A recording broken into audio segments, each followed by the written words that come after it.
Let's bless our King. To the Most High of Abraham, Yitzchak, and Yaakov, and to the Hebrew nation, we give you praise and we give you thanks, O opulent King, whose name is written in the text as Yahweh. We're thankful today for the many blessings that you have blessed us with. We thank you for the opportunity that you've given us to have life, strength, and mobility. We thank you for this day that is your day that you have given to us, that by the mitzvot that you have given to us, we gather and congregate to pay homage to your awesome name and the wonders that you have done for your people, Israel, even in this exile. We're thankful that you are our protector, that you cover us in the midst of the things that we don't even know that we need to be covered from. We thank you for life, health, and strength, and just all the things that we can't even think of that you do. We offer our praise and we offer our thanks to you, Most High. Let today be filled with your presence. Let the building that we're gathered in be filled with your Ruach HaKodesh. Let the ears that are in the house and those that are online be filled with the knowledge and information that you need us to be filled with so that we can live our lives according to your ways and according to your teachings. Let them resonate upon our minds and in our set-apart spirit. For all of those that are sick and afflicted in their bodies and unable to be here today, we ask, Father, that your healing power might enter into their presence and into their body and give them swift recoveries. We pray for all of the house of Israel, wherever she is in this land and in this world, those that have awakened and know and those that haven't awakened and know. We pray for them also. Father, we ask that you would open the eyes of those that you have blinded, that they might be able to see and be able to hear and be able to teshuvah, return to this wonderful place that you've given us, wonderful knowledge about you and your people that you've given us. We give you thanks and we give you praise and we give you all the adorations. Amen. We're going to read today from the Helium, Psalms chapter number 32. And I don't know, is it there? Okay. This is called a psalm by David, and the word a maskil. A maskil is defined as a word from a wise person. The psalm is a psalm of wisdom. How blessed are those whose offense is forgiven, those whose sin is covered. How blessed those to whom Yahweh imputes no guilt, in whose spirit is no deceit. When I kept silent, my bones wasted away because of my groaning all day long. Day and night my hand was heavy on me, and the sap in me dried up as in the summer drought. Selah, think about this.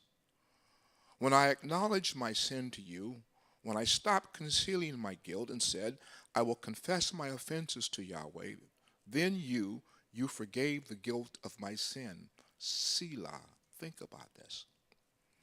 This is what every faithful should pray at a time when you can be found. Then when the floodwaters are raging, they will not reach him. You are a hiding place for me. You will keep me from distress. You will surround me with songs of deliverance. Selah. I will instruct and teach you in this way that you are to go, and I will give you counsel. My eyes will be watching you. Don't be like a horse or mule that has no understanding, that has to be curbed with a bit and a bridle, or else he won't come near. Many are the torments of the wicked, but grace surrounds those who trust in Yahweh. Be glad in Yahweh. Rejoice, you righteous. Shout for joy, all you upright in heart. Amen. You may be seated. A little explanation of the wisdom that's within this particular Psalms. He opens up by saying, blessed are those whose offenses are forgiven, whose sin is covered. Covered means what he's really talking about is blessed are those whose sins are not opened publicly to the point where you bring desecration to the name of the Most High. How blessed are those in whom Yahweh imputes no guilt, and those whose spirit is no deceit. Recognizing that the Most High recognizes within us, and the righteous of heart whose desire is to be pure and perfect before the Most High, but recognizing also that there are times when we just don't quite get it quite right. David says, looking over his life, he says, when I kept silent, my bones wasted away. Why? Because I didn't just quite come forward with what I had done. And in my mind, I was thinking about you, Most High, and your judgment and what was going to perhaps happen to me. Day and night, my hands were heavy on me. I sat the stripe. But then, he says, but then when I acknowledged my sin to you, when I stopped concealing my guilt and I came out with it and confessed my offenses, then you forgave my guilt and my sin. Now, this is what every faithful should pray at a time when you can be found. When the floodwaters are raging, they will not reach him. Now there comes a time when after I have acknowledged my sins before you, when you have forgiven me, now this is the prayer when we're overcome with such circumstances. This is the time when we should reach out and pray. Now I know something about you, Most High. You are my hiding place for me. You keep me from distress. You surround me with songs of deliverance. Isn't that awesome? I'm not always going to be perfect. I'm going to do things that are not right with you. But I'm going to come to you and I'm going to be forthright and righteous and I'm going to confess them before you. It was after David had realized the prophet had come to him and let him know what he did, that he came before the Most High and offered his prayer of forgiveness or asking to teshuvah. Through the process, what you learn that I'm able to teach others in this way of how to go, and I can give them counsel. Because of my experiences, I can help you along in what you're doing. So we worship in the fact that the Most High is merciful. The Most High is long-suffering. The Most High is patient. And more than anything at all, the Most High knows the heart of each and every one of us. And he pays us according to our deeds. But as long as we're open before the Most High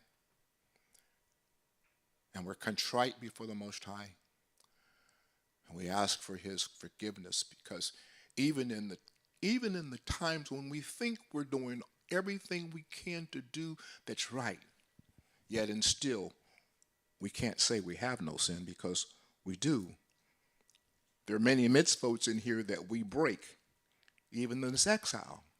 They're broken. We can't keep them. But oh, come on, y'all. Thank the Most High for his grace and his mercy and his long suffering. You see, religious people think that grace and truth came with their demigod. Grace and truth has always been extended to Hebrew Israel. And in this exile, the reason why the Most High has given us grace and mercy in this exile is because we're in a place where he knows that we can't keep 100% of what he's asking us to do because the nations won't allow us to. We can't offer the sacrificial offerings. The animal rights people would be all over us. We can't build those altars and bring those bulls and from the herd and from the flock as offerings of sacrifices to the Most High. He knows that. So he's given us grace and he's given us mercy. The things that we can do, the things that we can keep, which is honoring his Shabbat and congregating as he asks us to do. The things that we can do in loving each other and respecting each other and trying to help our brothers along that haven't quite gotten it yet. Those things that we can do, the Most High looks upon us and he smiles down and says to you in your daily work, while we're waiting for the end to come, he looks at us every day and he says, well done, my good and faithful servants. And with that, I shall conclude my portion of today and offer and return the mic to the most sufficient teacher of the day, Morey Sean Appleton.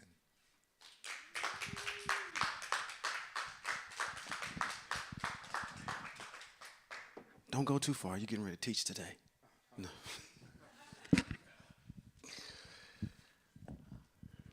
Thank you, the Honorable Robert B. Holman, Jr., for your kind words, always. To the beneficent, the Most High, Eye Asher Eye, El Shaddai, blessed be the name of the Most High, who has allowed us to be here one more again. I'm just filling it in because y'all ain't going to do it with me. I already know. Y'all just going to leave me hanging. You always do. One more again, just to tell it like a T.I. is. We're going to just get it out the way.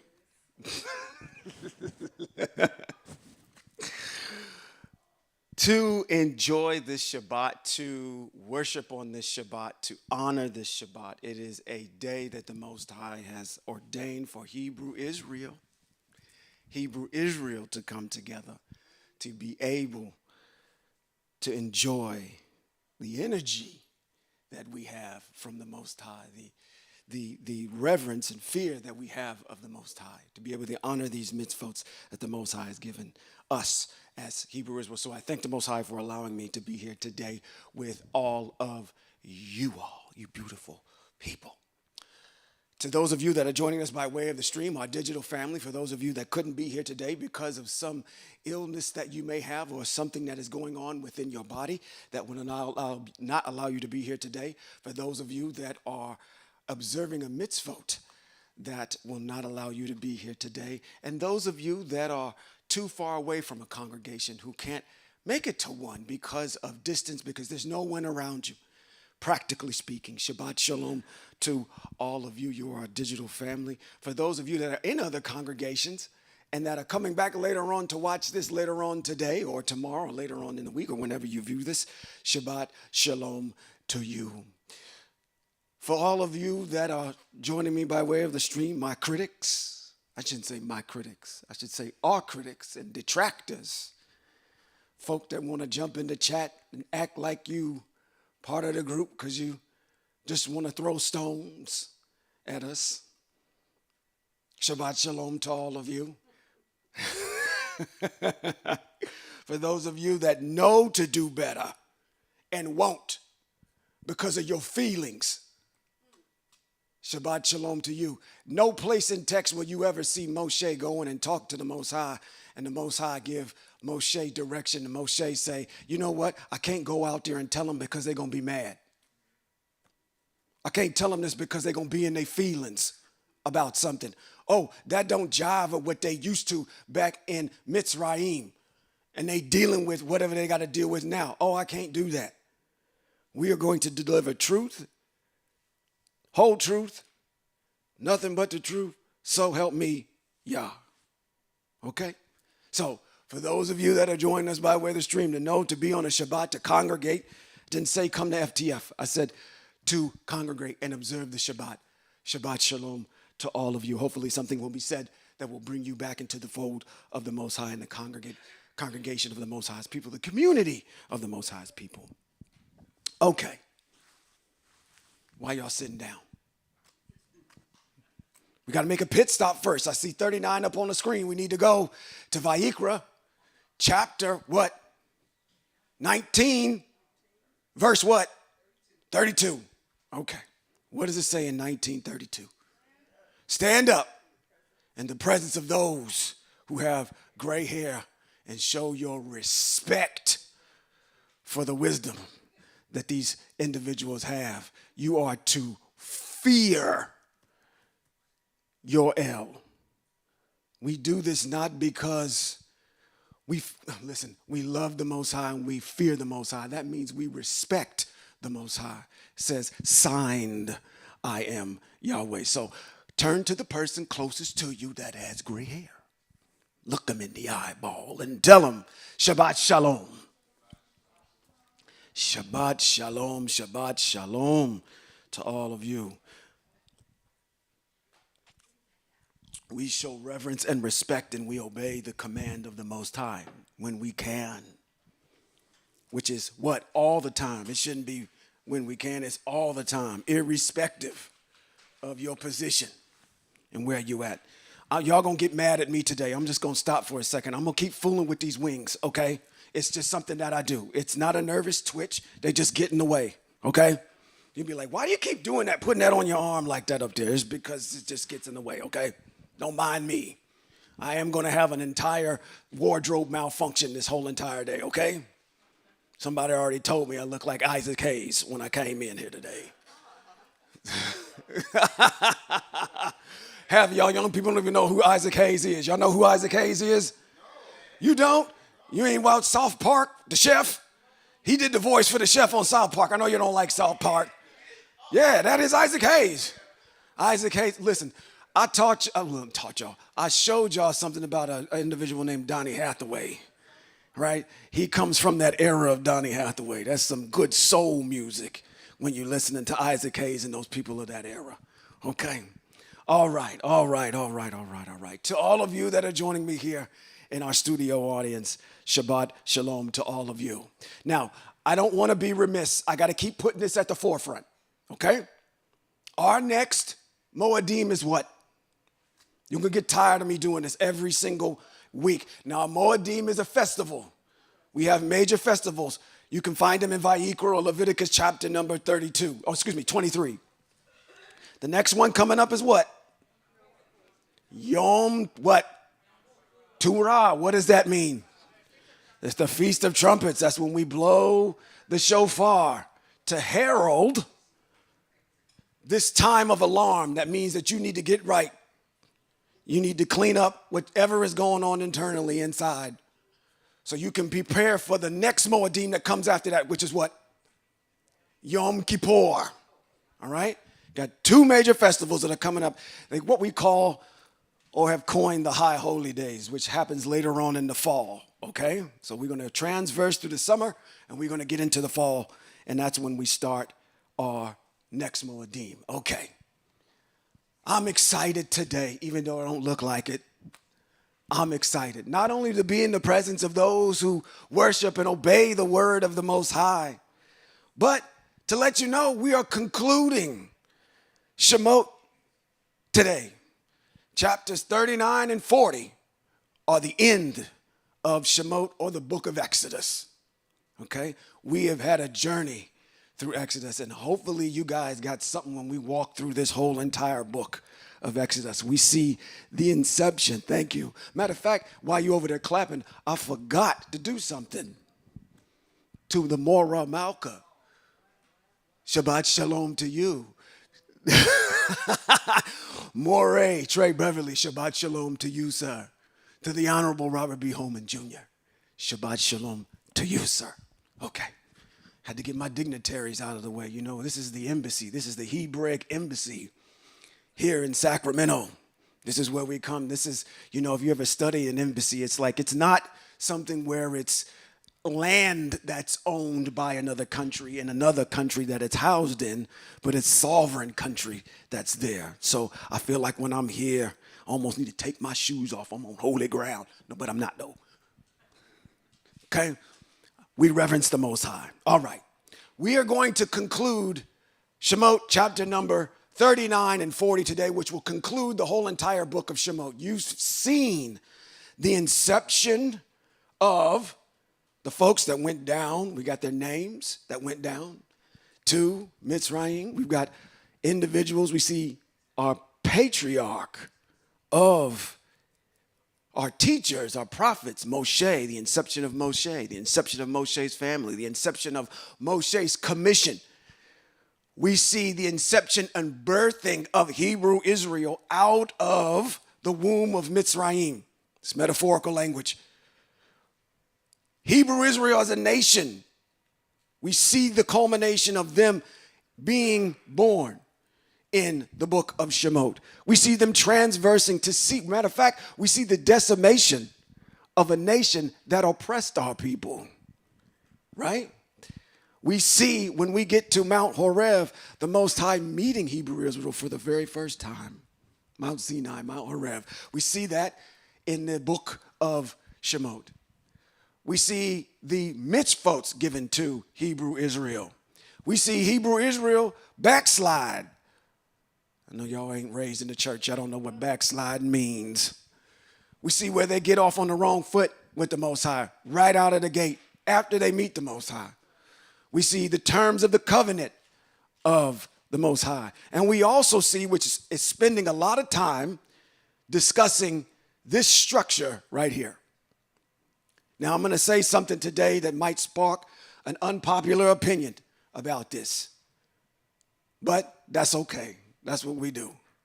We like to bring up things and try to unearth things and shine some light on some things, okay?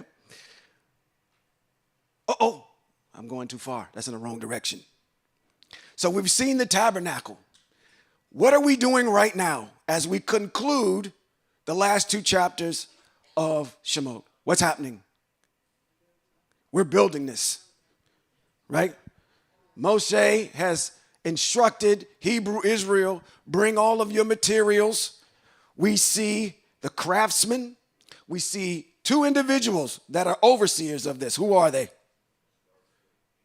He said it starts with a B. It ain't Beacom. I know you watching.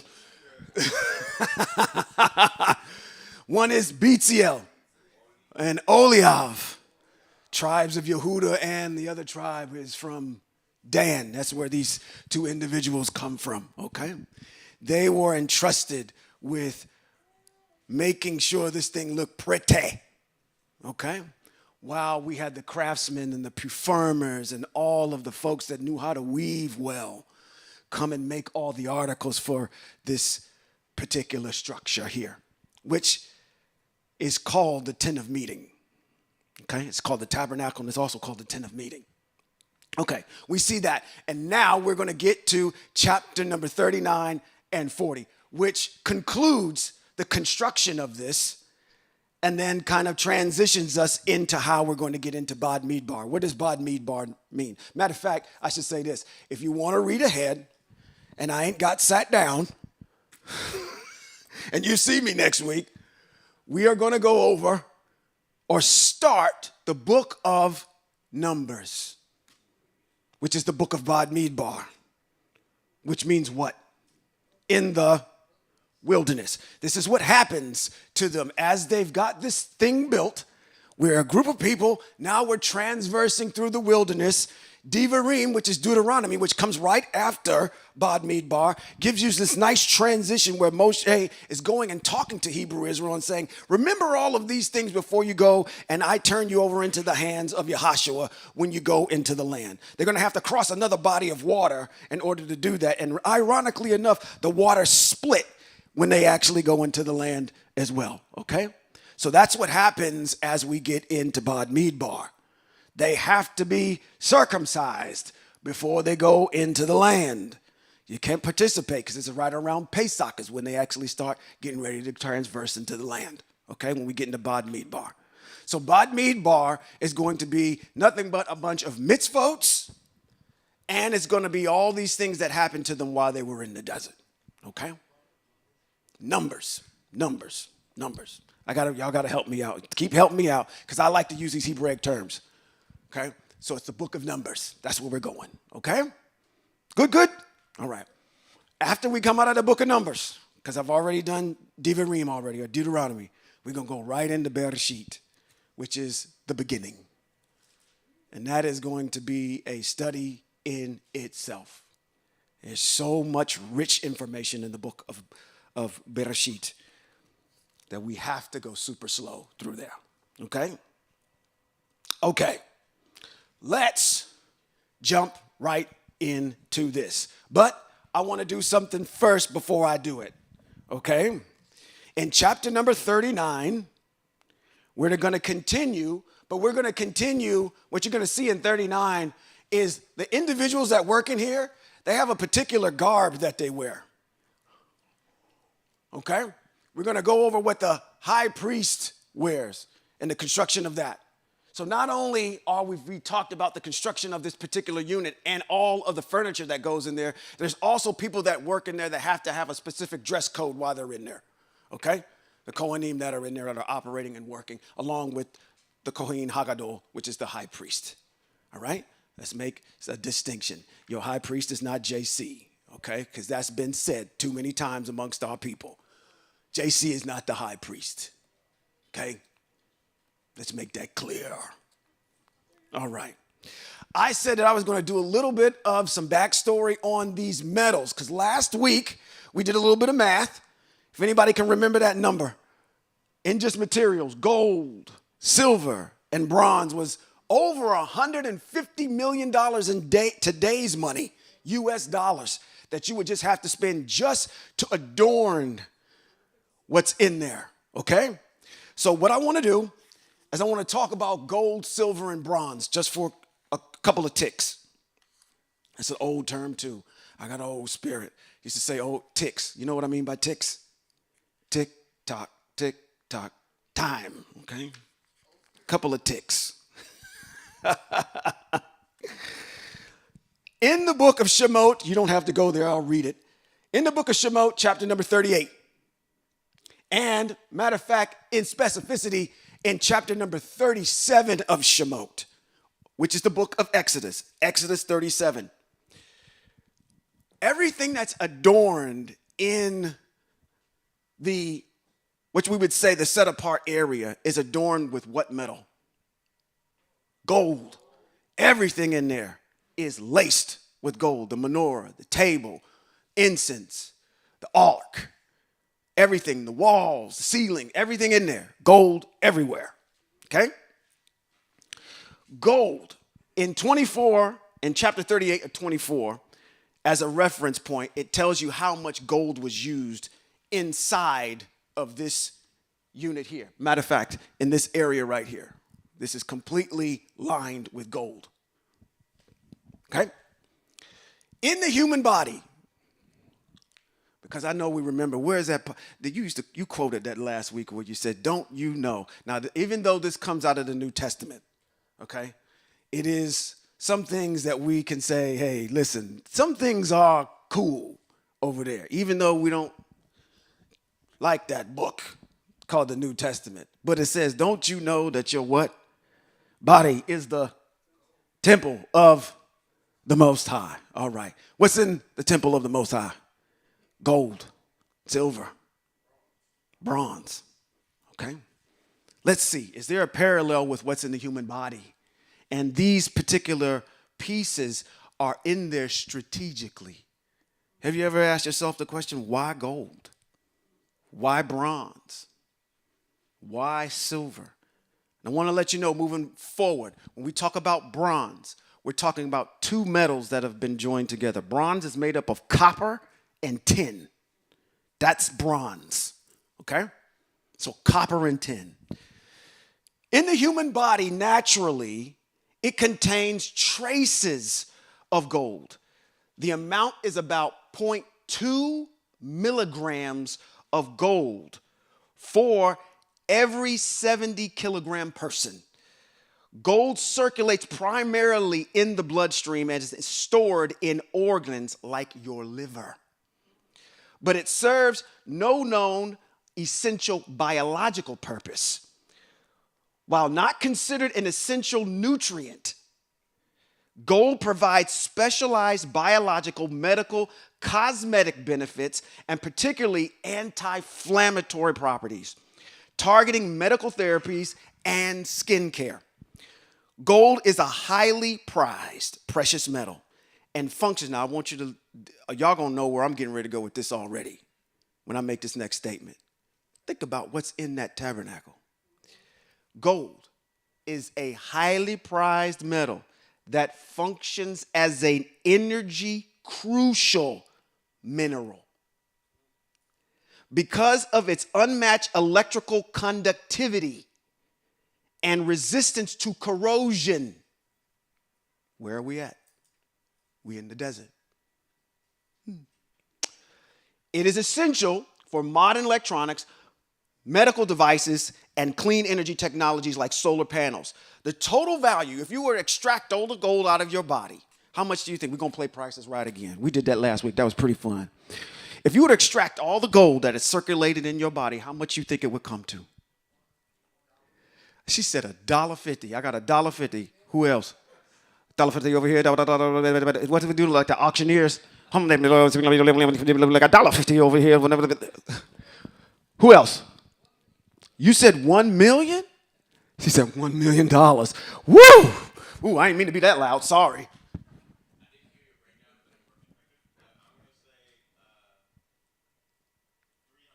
$300. I got $1.50, $1 million, and $300. Woo! Y'all all over the map. She said $70. Okay, I'm gonna take 4 of y'all. All right, so I can keep moving. If we was playing the Price is Right, I'd be say, Price is Right, come on down, you the closest. If you extracted all of the gold out of your body, it would only amount to 2 cents. You said $1.50, you was a close. Only 2 cents of physical gold could be extracted out of your body, and that's how much it would be worth in its raw value. Again, in medical benefits, it benefits in rheumatoid arthritis treatment. Gold compounds are used to reduce joint inflammation in rheumatoid arthritis. In surgery and dentistry, it is a biocompatible resistance for corrosion. Gold is widely used as a restorative dentistry, like crowns and bridges when you have them put in your mouth. In skincare, gold is used for anti-aging. And again, it's anti-inflammatory properties. Now, here we go. And energy and flow. Gold is in traditional holistic practices, gold is believed to be an excellent conductor of energy that helps balance the body's thermal and electrical fields, promoting calmness and vitality. Here's where I want to draw the regulation. This is one that hit me the most when I said, oh, maybe that's the reason why the Most High picked that precious metal to be in there. Where are you? We are during this time, not right now, physically where we're talking about right now in exile. I'm talking about where are they? That's what I should say. They're in the desert. Is it a cool 50 degrees in the desert all the time? It's hot in the desert, right? It's hot. Okay, so I got a room that has no air conditioning in it, right? I got a room that's filled with this particular metal. Let's tell you what this particular metal does. In temperature regulation, thanks to its superior thermal conductivity, gold readily adapts to the human body temperature, which many claim provides comfort and helps balance the body's internal thermostat. Most High already built in the system upon which that area gets cooled. It's cool in there. It regulates, regulated space because of this metal that's in there, because of its thermal properties that gold has. Also, what did I say? It doesn't have any corrosive properties. So what is all of this wood lined with? Gold. It's there to protect it, right? Okay. That's gold, all right? Silver. In the book of Shemote, or the book of Exodus, in chapter number 38, verses 27 through 28, I'm going to read it to you. You don't have to go there. It says 100 talents of silver were used for this. Silver was used for this. Listen, it says to cast the sockets for the sanctuary and the sockets for the curtain. 100 sockets made from the 100 talents. 1 talent is 66 pounds per socket. There is 1,775 shekels, which is 50 pounds, he used to make hooks for the posts, to overlay their capitals, and make fasteners for them. So silver was going to be the ones that you actually use for the hooks and for all of the sockets that are actually in the tabernacle itself. That's what silver was used for. Now, as far as silver is concerned, silver has no biological function. We're talking about in the body. It says silver has no biological function or health benefit in the human body. Your body does not need it. When applied on the body, rather than ingested, silver acts as a powerful antimicrobial agent outside the body, not inside the body. Silver can be used for wound and burn care. Silver dressings and creams, which is also silver sulfidinized, I think that's how you say that, are used in hospitals to treat burn victims and chronic wounds and inhibit bacterial growth and prevent infections. It's used in eye drops. It says silver nitrate has historically been used in drops in newborns' eyes to prevent blindness caused by bacterial infections. Consuming it also, by the way, can lead to severe health risks, including this one called Argyria. It's spelled A-R-G-Y-R-I-A,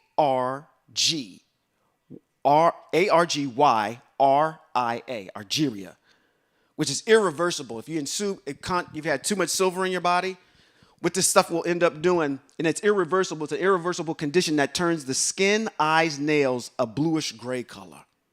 Okay, so silver ingested inside of the body is kind of toxic for you. But outside of the body, it can be used for wounds, right? And it can be used to, and as this particular says, in newborns' eyes, as a silver nitrate. Now, I'm not suggesting any of y'all decide to go up and take some holistic practices and start putting stuff in newborns, because I know Hebrew Israel out there. Y'all take for the letter of everything. You burned my child's eyes out because the Moray told me to go and put silver in my child's eyes. No, I'm not telling you to do that, okay? Okay? I am not a health professional. I'm just doing some research. Okay. Last one. What's the third one that was in there? We got gold, silver, and then I told you about bronze. Bronze was made up of 2 compounds, which is what? Copper and tin. All right, very good. In Shemote chapter number 38, verse 29 through 31, which is Exodus chapter number 38, verses 29 through 31. Now I want you, again, the Most High is not El Stupido. Most High is very intelligent, genius-like qualities. Probably never thought about this, but I'm going to read this to you. I'm going to read it to you slow, and I'm actually going to stop, and I'm going to read this one part 3 times, just so you get it. Bronze, which is what? Copper and tin. Matter of fact, before I even start, how many of you are athletes? I got athletes in here. Athletes. Okay, athletes. You ran track. Athletes. Do they not have copper wrappings that they put on your knees and your joints? Right? You might find people wearing copper. Right? Because it has a what property to it? Healing property. You drinking, that looks like you drinking out of something copper over there, Sister Judy. Right? Copper. So we already know from today's application, copper is used as a healing agent. Okay? Bronze, which is copper and tin, is in the offering. This is, again, let me slow down. Shemote, chapter number 38, verses 29 through 31, or Exodus 38, verses 29 through 31. And it reads, the bronze in the offering came to 4,680 pounds. It was used to make, let me go slow, the sockets for the entrance to the tent of meeting, the bronze altar, the bronze grate,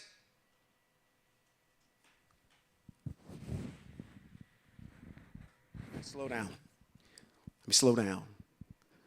The bronze altar,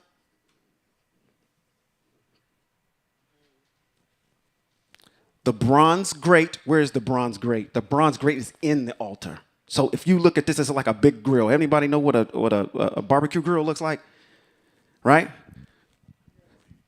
Where's that? 38. Okay, you want to get it? Let's get it. 38. Let's go to 38. Just go one chapter back. 38. We're in 29 through 31. Okay? What does it say up there?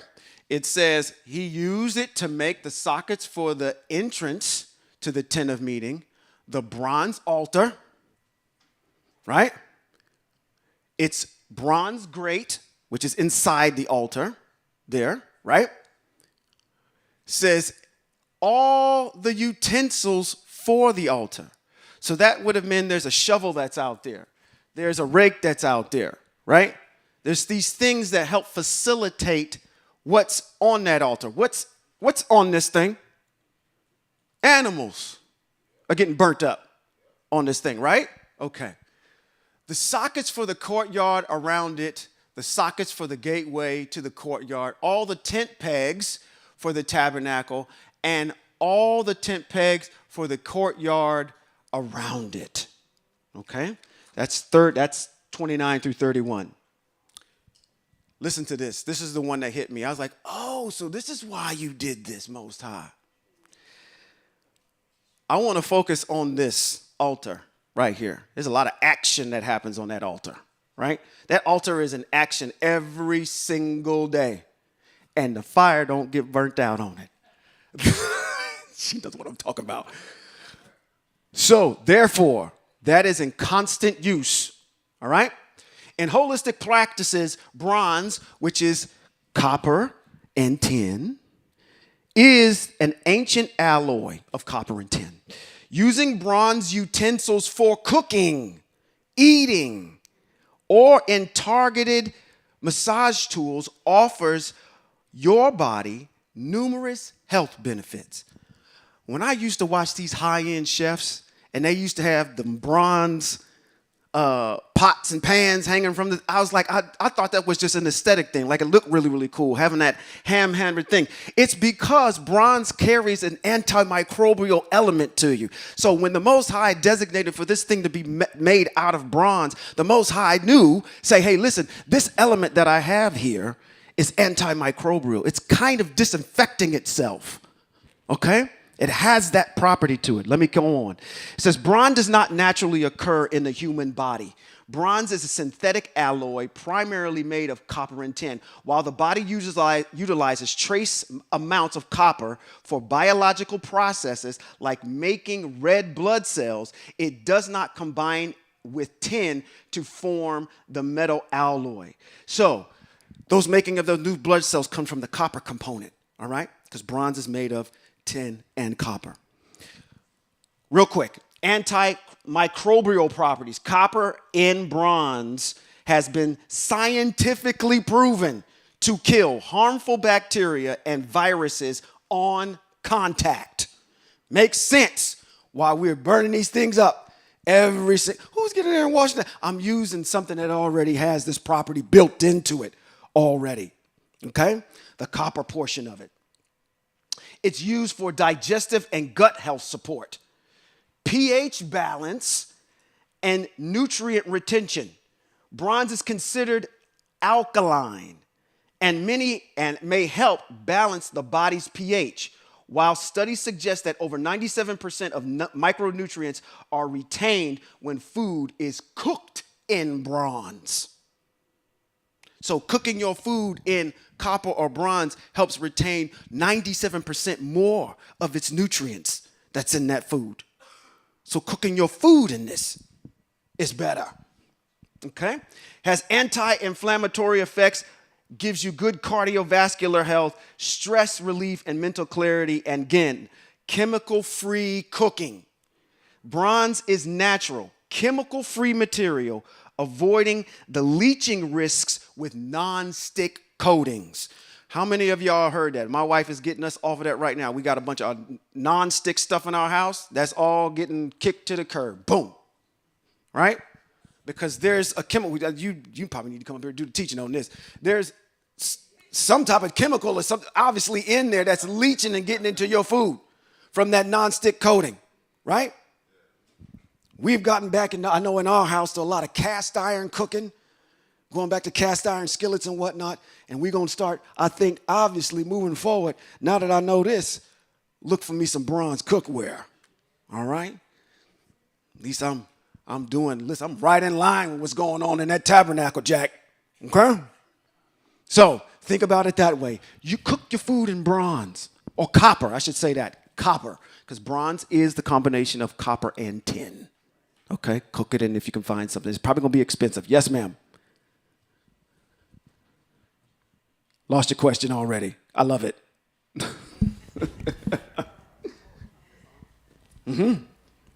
My question is, if bronze is a combined metal, it takes two metals to make bronze, and especially during that time, who was putting the bronze together? Who was making it?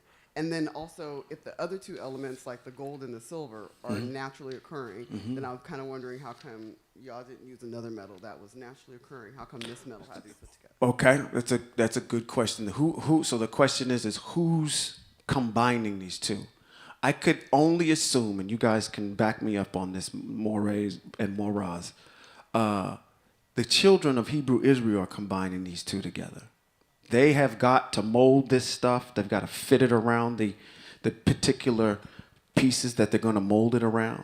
And you have to have fire and do that and combine them together to make this type of particular material. So they know these particular properties, and they're combining them themselves and doing it this way. Okay? Which brings up a good issue because, again, you're not dealing with a bunch of slaves. They are, but they're not. Okay?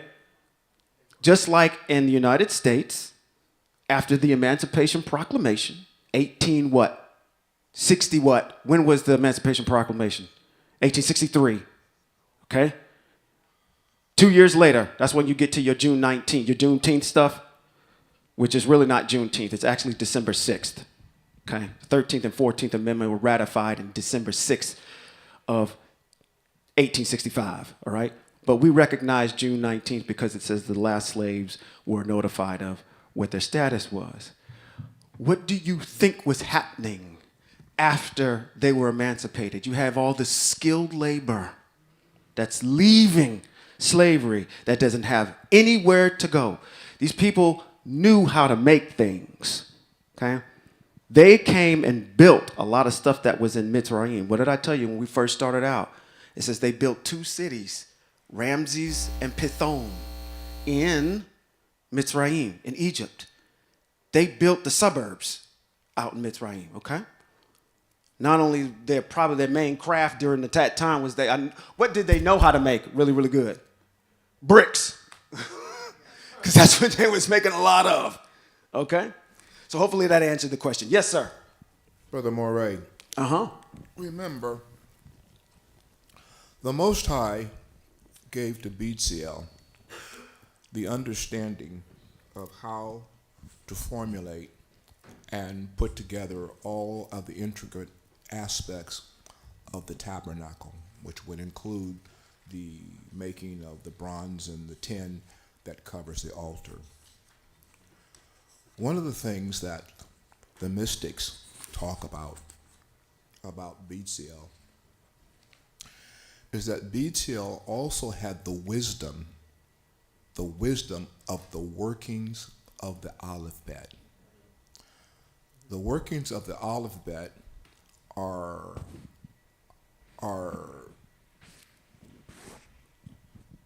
components that the Most High has also used in the creation of everything that has come into existence. Everything that's come into existence has come into existence by the working hand and the work of the knowledge of the Most High.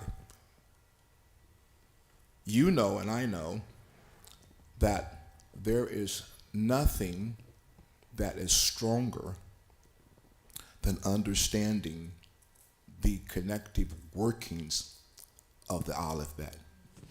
The alphabet has some very mystic aspects to it that we haven't even drilled down to yet.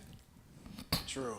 So when we talk about the making of these elements within the tabernacle, the Most High says that he filled Bezalel with wisdom and the artistry of making all these components and everything that's there. Mm-hmm. And his job was to teach others to do the same. Absolutely. So to answer your question, Israel knew how to do this. Yes, 100%. Come on, you got a comment, which is why what? You shouldn't be sitting in the front looking all good and then try to talk to me.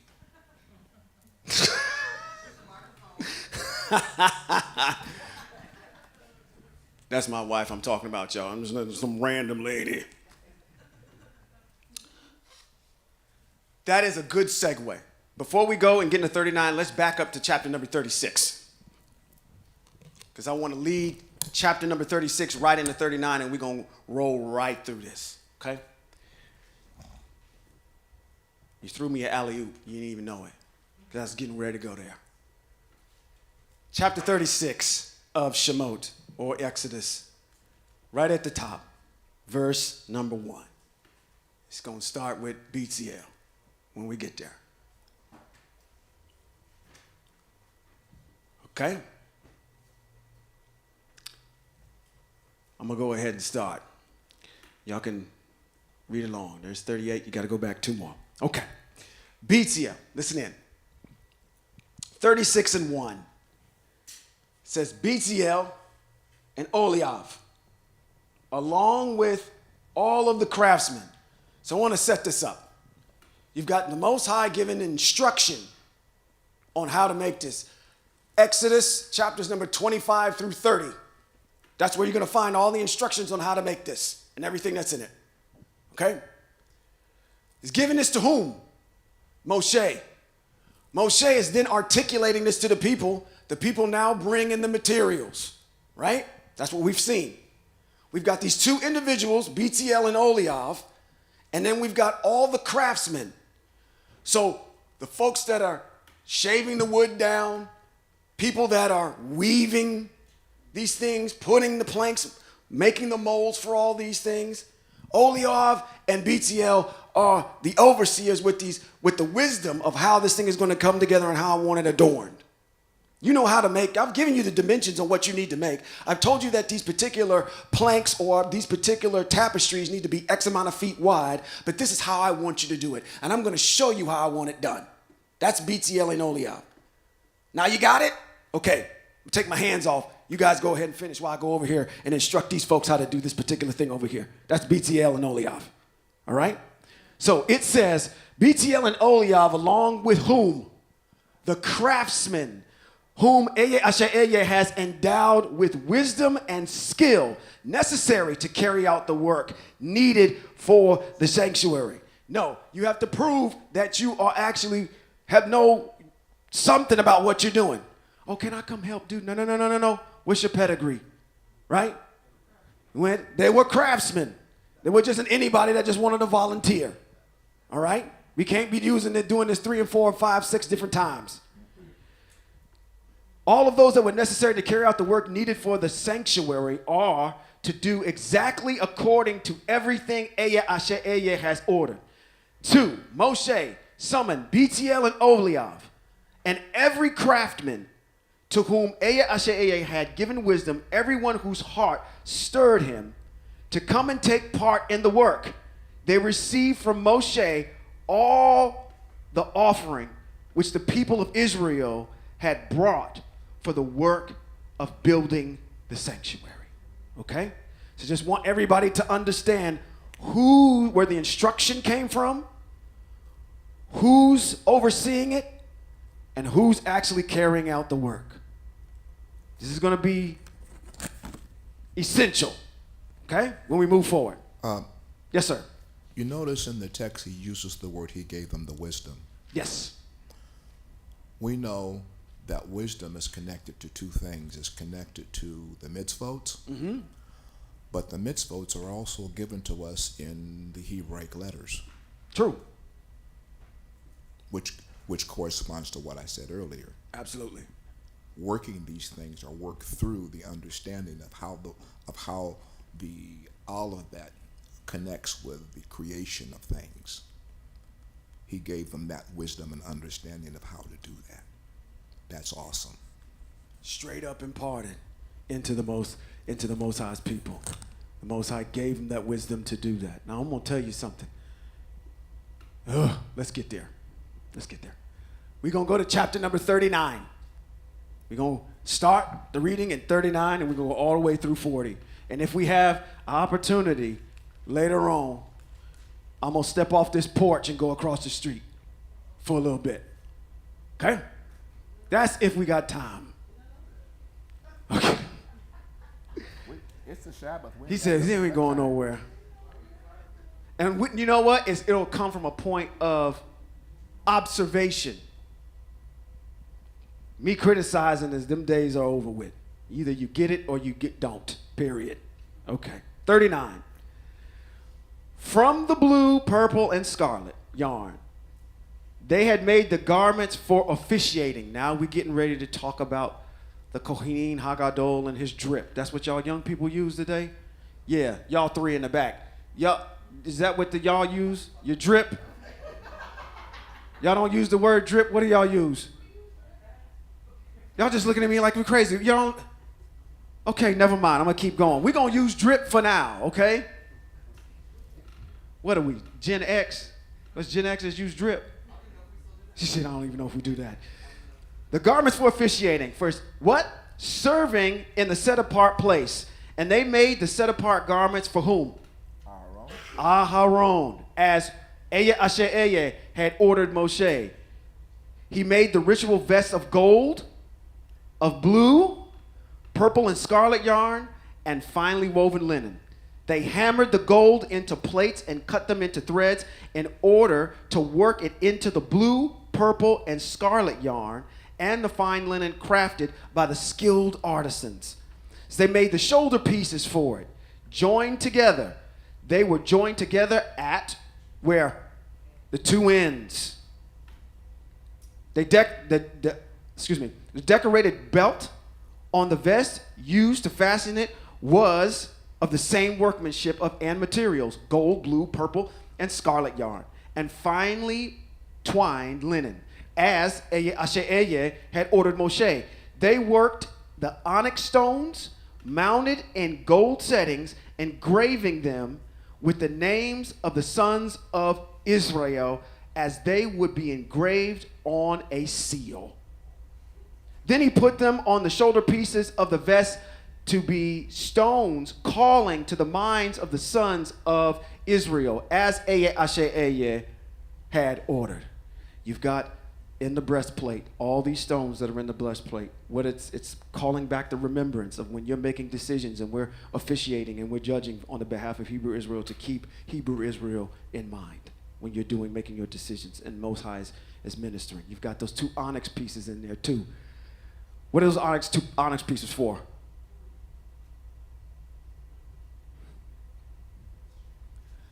I think they called something. Aren't they called something? Like the Urim and the... Yeah, and the Thummim, yeah. They're used for judging. When I have a question, boom, one or the other, okay? So there's some onyx stones that are in there. He made the breastplate. Let's continue with verse 8. He made the breastplate. It was crafted by a skilled artisan and made like the work of the ritual vest of gold, blue, purple, and scarlet yarn, and finely woven linen. When folded double, the breastplate was square, doubled. It was a handspan by handspan, so it's just only this big. They set it in 4 rows of stones. The first row was carnelian, topaz, and emerald. The second row was green feldspar, a sapphire, and a diamond. Row 3 had orange zircon, and agate, and amethyst. And the fourth row had beryl, onyx, and jasper. They were mounted in settings of gold. The stones corresponded to the names of the 12 sons of Israel. They were engraved with their names as a seal would be engraved, each name representing one of the 12 tribes. On the breastplate, in verse 15, on the breastplate, they made 2 pure gold chains twisted like cords. Also, for the breastplate, they made 2 settings of gold and 2 rings. And they put the 2 rings at the 2 ends of the breastplate. They put the 2 twisted gold chains in the 2 rings and at the end of the breastplate, and attached the other 2 ends of twisted chains to the front of the shoulder pieces of the ritual vest. Matter of fact, if I know why I'm reading this, it's hard to visualize what's going on. If you do a Google search of what this looks like, they do a pretty good job of it. And I apologize to y'all. I should have had a picture of what this looks like, what we're talking about. This guy, I don't know if you can see him right there, but that Kohen Hagadol right there is what I'm describing is what he's wearing, okay? All right. Where do we leave off? Verse 20 or 19? Let's just go back to 19. So they also made 2 gold rings and put in them on the 2 ends of the breastplate at its edge on the side facing in towards the vest. Also, they made 2 gold rings and attached them low on the front part of the vest's shoulder pieces near the join above the vest's decorated belt. Then they bound the breastplate by its rings to the rings of the vest with a blue cord so that it could be on the vest's decorated belt. If you don't get nothing out of this, the Most High is very detailed on how this is supposed to be. Your Most High does not speak in riddles and parables. Okay? It's very direct. You don't have to infer anything. That's going to come up later on, Moray Beverly. We don't speak in... He does some beautiful teachings on this. And we don't speak in parables and riddles. Okay? Let's go back matter of fact, let's go back up to 21 so I can just do it in its entirety and we go on to 22. Then they bound the breastplate by its rings to the rings of the vest with a blue cord so it could be on the vest decorated belt, and that the breastplate would not swing loose from the vest, as Asher had ordered whom? Moshe. All right, y'all still with me. He made the robe for the ritual vest. It was woven entirely of blue. When its opening in the middle, like that of a coat of mail, and with a border around the opening so that it wouldn't tear. On the bottom hem, they made pomegranates of blue, purple, and scarlet, and woven linen. Woo, we got a ways to go. And made belts of pure gold, and put bells between the pomegranates all the way around the hem of the robe between the pomegranates. That is, pomegranate, all the way around the hem of the robe for the service. So it's a bell, and then it's a pomegranate. Think of you see me wearing this here? This is called an African akbada, by the way, if you're ever wondering. There would be a bell, and then what? A pomegranate, a bell, pomegranate, all the way around, okay? When I'm walking around there in that tabernacle, you can hear me, okay? We don't hear the Kohen guy don't go no more. Something must have happened in there. You put a rope around that brother's foot and pull him out. 27. They made the tunics of finely woven linen for whom? Aharon and his sons. The turban of fine linen. The splendid headgear of fine linen. The linen shorts. And the sash of finely woven linen and blue, purple, and scarlet yarn, the work of a weaver in colors, as Yahweh had ordered Moshe. 30. Then they made the ornament for the set-apart turban. There's a piece that goes in there.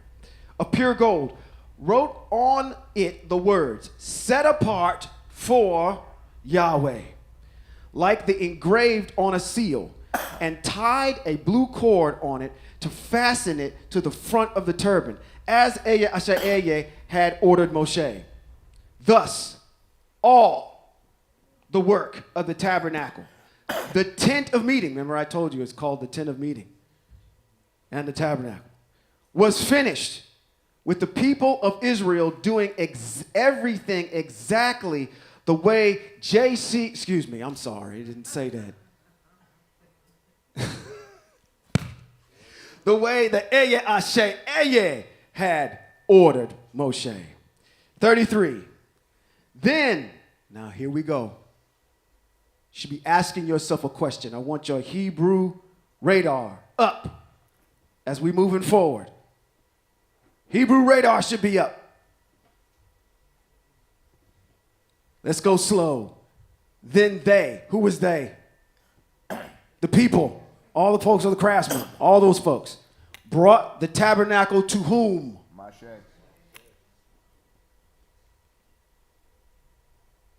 I'm going to let that sink in for a minute. Got all this stuff we've procured. Hebrew Israel gave us the raw materials.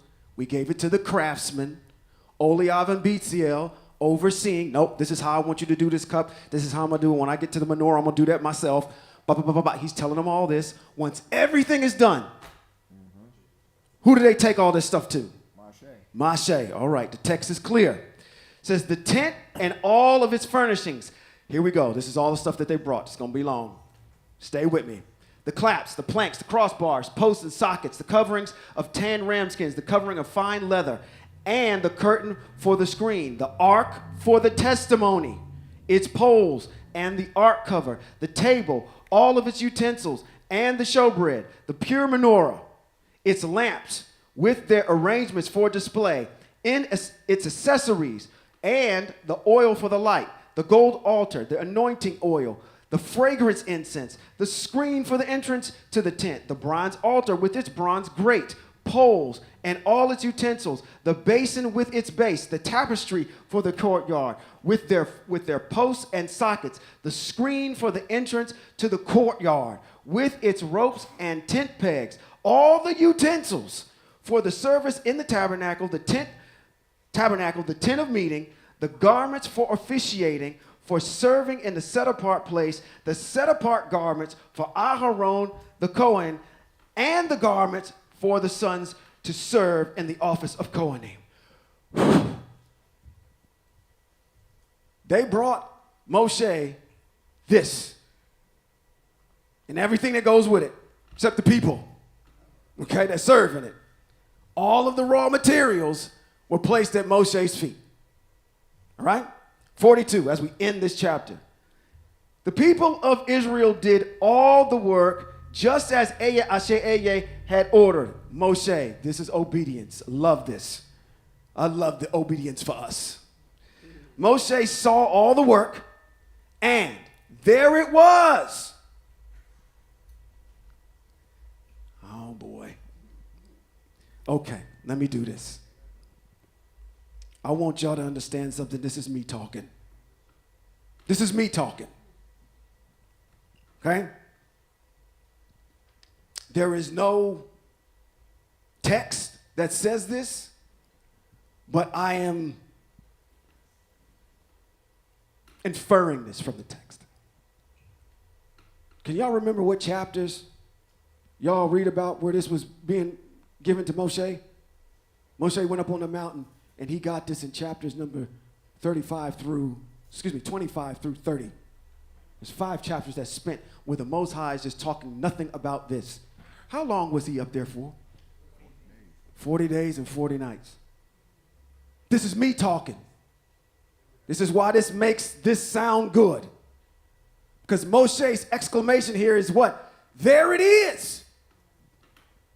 It's my impression that while Moshe was up there in 40 days and 40 nights, the Most High showed Moshe that. And now, here it is. I see this thing. I see all the materials, the things that you showed me up here. Now that you've given Oliav and BTL the wisdom to do so, I've seen this already, and now I have it in front of me. Here it is. So while he's up there getting instruction, he's also seeing the Most High is giving him a visual of this. Now, nowhere in text does it say that, but I'm inferring that from the text. I got good grounds to stand on that. Okay? Now, let's go back into where we at. Last verse. It says, the people of Israel did all the work just as Asher had ordered Moshe. Moshe saw the work, and there it is. They had done it exactly as Asher had ordered. They had done it, and Moshe did what? He blessed them. Chapter number 40, our last chapter in this book of Shemote. Beautiful book. So, in essence, Uh-huh. what they gave to Moshe was all the materials. Mm-hmm. It was an erector set. You with all the stealing my thunder. pieces. And all the pieces had not been put together. Right. How many of y'all been to IKEA? How many of y'all hate going to IKEA and then having to take that box home and having to read all these instructions on how to do this? Exactly. The reason why some of us don't go to IKEA. Do I feel like putting this thing together? H piece. I got this piece over here. I got this. Oh, man, I'm missing 4 screws that need to go over here. He had everything that he needed. They brought him, like the steam moray said, they brought him an erector set. Okay? Moray, I'd like to think, I'd like to think that they were strategic in presenting it. They didn't just bring all the pieces and throw it to them. I would like to think that all of the pieces that had to go together were presented to him in their set. Mm-hmm. For example, if it was the altar, all the pieces that had to go together to make the altar was in its set. All the pieces that had to make the tendons around the tent was given to them in their set. All the curtains and all the pegs was given to him in their set. They just weren't thrown to him. They were given to him in a collective order. Uh-huh. So when it came time to put it together with I'm gonna let you alone. You know I'm getting ready to go there. You know exactly where I'm getting ready to go.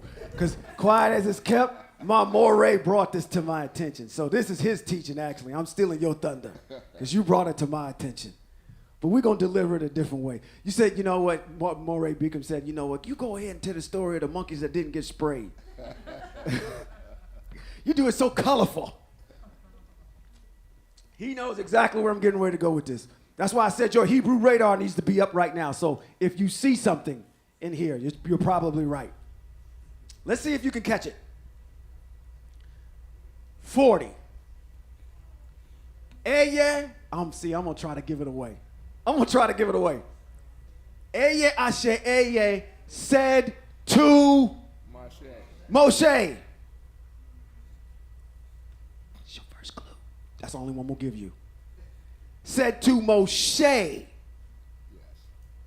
on the first day of the month, the first month. Y'all know what that is. That's the beginning of the year. So this was erected when? On the first day, on the first month. So we know when it was erected. All right? You are to set up, which by the way is in the month of what? Aviv.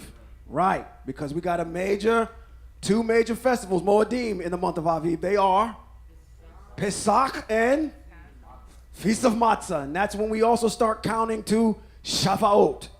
Okay? It says you are to set up the tabernacle, the tent of meeting. Put in it the ark of testimony and conceal the ark with the curtain. Bring the table and arrange its display. Bring in the menorah and the lights and light its lamps. Set the gold altar for incense in front of the ark of testimony. Should be describing everything you see over here in this plan view top-down diagram. 5. Let me go back to 5. Set the gold altar for incense in front of the ark for the testimony, and set up the screen at the entrance to the tabernacle. Place the altar for burnt offerings in front of the entrance to the tabernacle, the tent of meeting. Set the basin between the tent of meeting and the altar and put water in it. Set up the courtyard all the way around and hang up the screen for the entrance to the courtyard. Take anointing oil, the oil of the tabernacle and everything in it, consecrate it with all its furnishings. Then it will be set apart. Anoint the altar for burnt offerings with all its utensils. Consecrate the altar. Then the altar will be especially set apart. Anoint the basin and its base and consecrate it. Then bring Aharon and his sons to the entrance of the tent of meeting and wash them with water. Put the set apart garments on Aharon, anoint him and consecrate him so that he can serve me in the office of Kohanim. Bring his sons, put tunics on them, and anoint them as what? You would anoint their father, so they can serve me in the office of Kohanim. Their anointing will signify that the office of Kohanim is theirs through all their generations. 16. Moshe did this. He acted in accordance with everything Eya Asher Eye had ordered him to do. On the first day, on the first month of the second year, the tabernacle was set up. Moshe erected the tabernacle and put its sockets in place, put up its planks, put its crossbars, and set up his posts.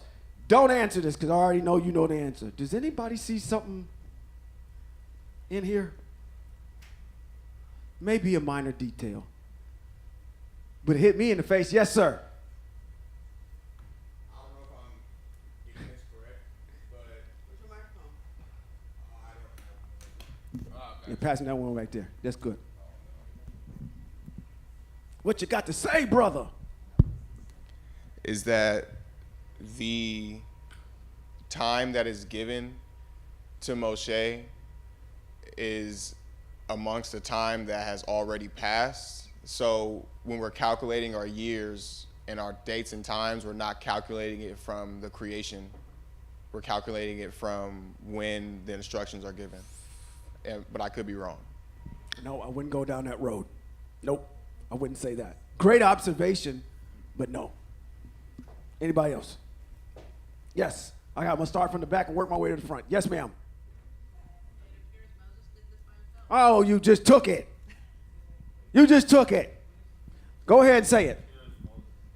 Moses did this by himself. There was nobody around, and Moses or Moshe erected this entire thing by himself. And what better person to do it? You've been up there for 40 days. You've been given these instructions. I just could have read to you all the instructions within a couple, maybe an hour or so, chapters 35 through 25 through 30. But you were up there for 40 days. He had to. He was the only person that was set apart by the Most High that had the authority to establish that peace. He had to establish that peace because nobody else could go into the presence of where the Most High was going to be, because he was the only one that went into the Shamayim to see the face of the Most High. So he was the only one who could set that up the way the Most High wanted before the Most High anointed a priest to be able to go in there. There you go. You got that? Yes, sir. Oh, So yeah, he's the only one that could do it. Mm-hmm. Go ahead.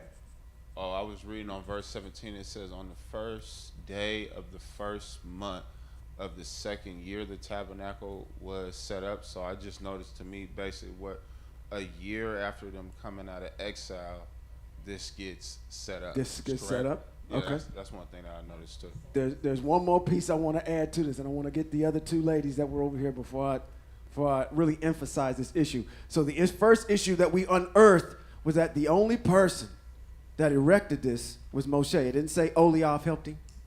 It didn't say BTL helped him. It didn't say anybody else helped him. Moshe did it. Yes. Shabbat shalom. Shabbat first shalom. to the congregation and Moray, and to the Most High for sure. That second year, so it happened the second year after exile? After they left. After they left, okay. So the first month, and then the second year after leaving out of exile. Yeah. Okay, thank you. That's what that's designated. Yes. We have one more? Okay. Go ahead. What was you gonna say? Okay. I want to drive this other little detail home because it's gonna make me go across the street and step on somebody's neck. How long did it take? How long did it take? You told me who erected it. How long did it take him? 1 day.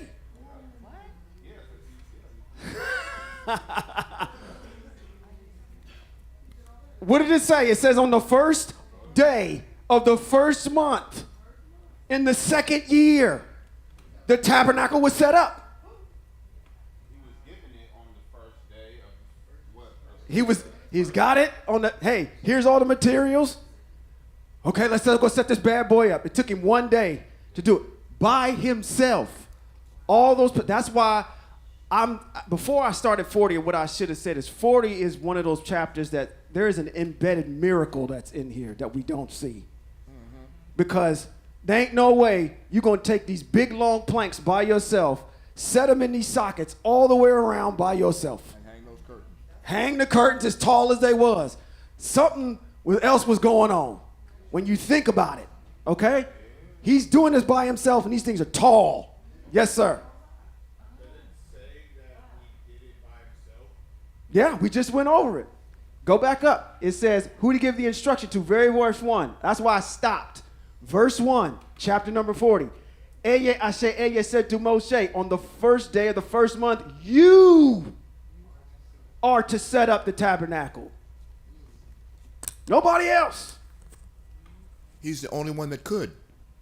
He was, you see, you can't add people to it because Moshe is the only individual in Israel that has been set apart by the Most High, that has gone into the Shemayim, that understands how that is to be put together. He's not bringing a committee of people in there to show them and to tell them what to do. They can't. They're not set apart. They're not set apart enough to be able to handle that. So he's the only one that can. So you can't assume that he's doing it by committee. What he's doing it by,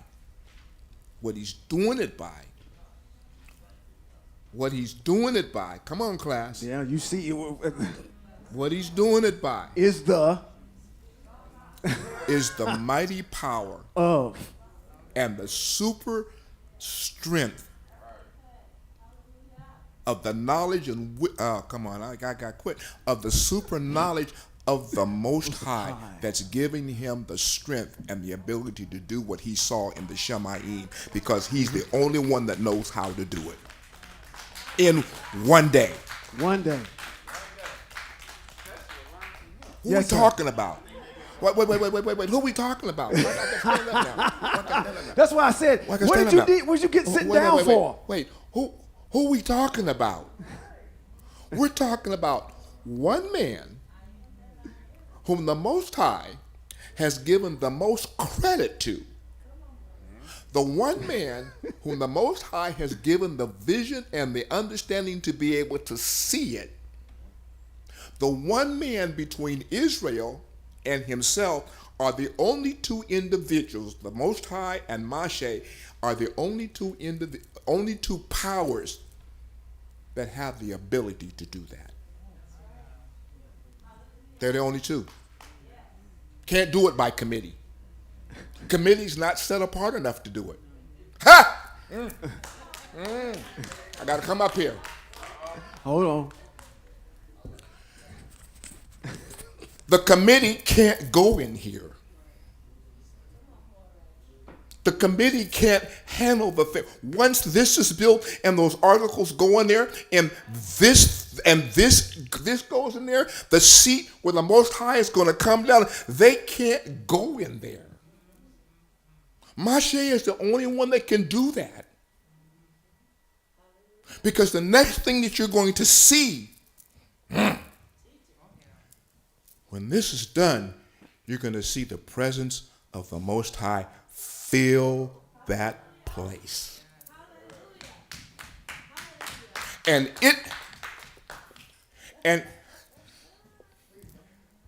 Please. Please. And it has to be set apart for him. So nothing that is corrupt can go in there but Moshe. Nothing can handle it but Moshe. Because what's going to happen? My spirit, what's the problem? What's the purpose of this? So that I can dwell in the midst of the people. My Shekinah is going to come in and it's going to fill this room. And after it fills this room, can't nobody go in there but the Kohanim.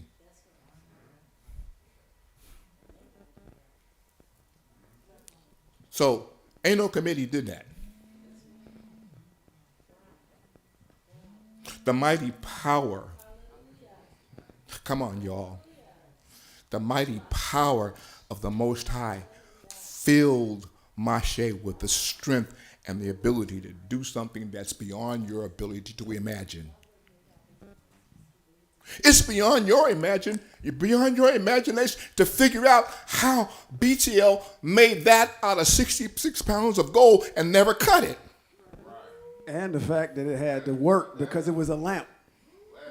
That's beyond That's beyond your mind to figure that. You can't. How do you take 66 pounds of gold and make a menorah and never cut it?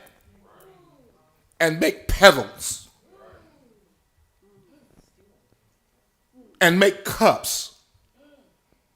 How do you take 66 pounds of gold and you fix it so there are holes gone through all this so that oil is poured down there that feed those lamps? How do you do that and you don't cut it? Come on, who are you talking about, y'all? We're talking about the Most High. And we're talking about his people. Amen. Amen. Get out of your westernized mind thought and realize that this here is all about the Most High, his people, and Moshe. It ain't about nothing else. I'm sorry, I had to go there. No, that's good. That's good. Just don't happen that way. All of that.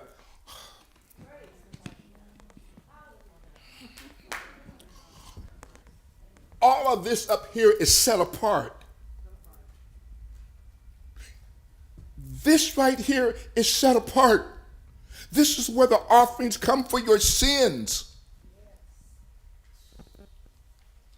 Can't nobody just do this? The Kohanim and the Levium have to be set apart even to function in there. Their minds have got to be clear to even function in there.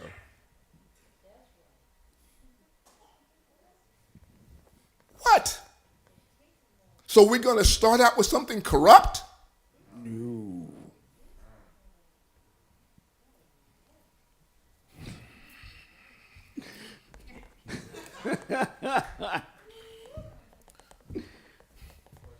Excuse me, Sean. Can I take a minute? No, yeah, go ahead. Get Johan's question while you at it too. Hold up. Just 1 minute, Johan. Do you all know that the instructions to build this piece came to them just before Yom Teruah, and they couldn't build it? You know why they couldn't build it? Because right just before that came the sin of the golden calf.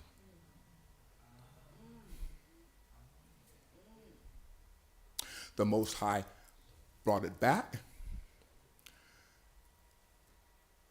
and Israel had to go through the Feast of Trumpets. They had to go through Rosh Hashanah to purify themselves. After Rosh Hashanah and after the Feast of Tabernacles, they began doing that because they couldn't do it as long as they were not clean before the Most High. I don't know, might get me, Moray.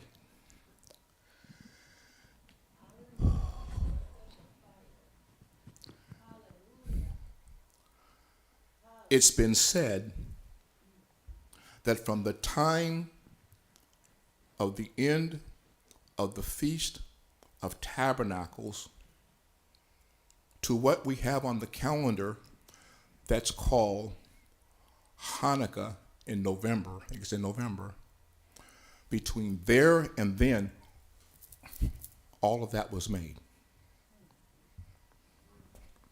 Set apart. And we get down into the springtime when it's put together. Yes, Johan.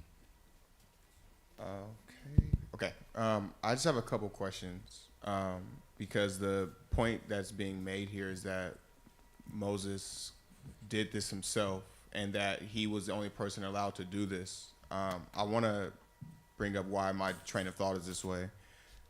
Exodus 28 is, I want to make sure I'm correct, is when not only Moses, the brothers were consecrated as priests. Am I correct?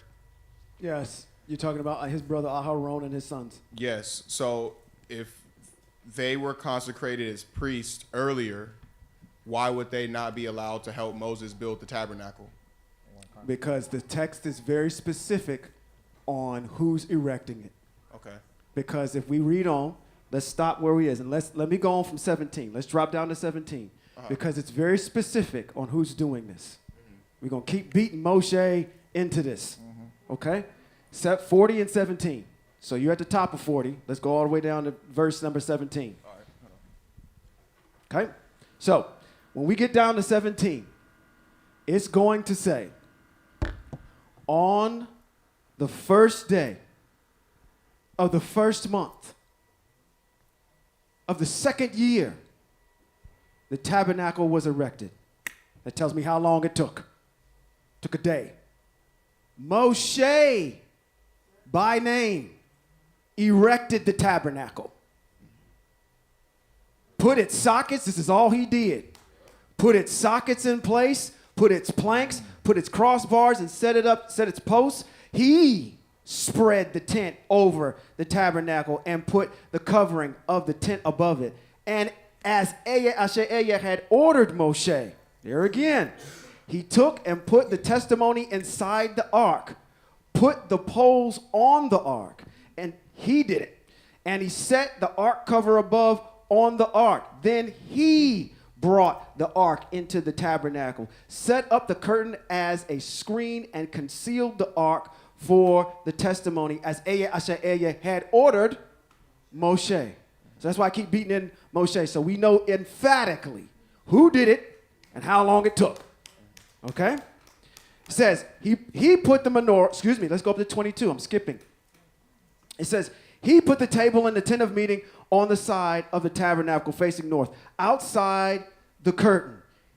He arranged a row of bread on it before Asher as Asher had ordered Moshe. He put the menorah in the tent of meeting across from the table on the side of the tabernacle facing south. Then he lit the lamps before Yahweh as Yahweh had ordered Moshe. Then he took the gold altar and the tent of meeting in front of the curtain and burned on it incense made of aromatic spices, as Yahweh had ordered Moshe. He set up the screen at the entrance of the tabernacle, the altar for the burnt offerings. He placed at the entrance of the tabernacle the tent of meeting and offered on it the burnt offering and the grain offering, as Yahweh had ordered Moshe. So not only is that he's setting this up, he's making his first offerings that are in there. It's done by Moshe. Let's go on. It says, he set the basins between the tent of meeting and the altar and put water in it for washing. So Moshe and Aharon and his sons could wash their hands and feet there. So they could wash when entering the tent of meeting and when approaching the altar, as Yahweh had ordered Moshe. All right, all the way to the end. We at 33, we got to go to, 38. It says, finally, he erected the courtyard around the tabernacle and the altar and set up the screen for the entrance to the courtyard. Then the cloud covered the tent of meeting, and the Shekinah, or the glory of Yahweh, filled the tabernacle. Moshe was unable to enter the tent of meeting because the cloud remained on it, and the glory of Yahweh filled the tabernacle. Whenever the cloud, now here we get with this cloud when we move, it says whenever the cloud was taken up from over the tabernacle, the people of Israel continued with their travels.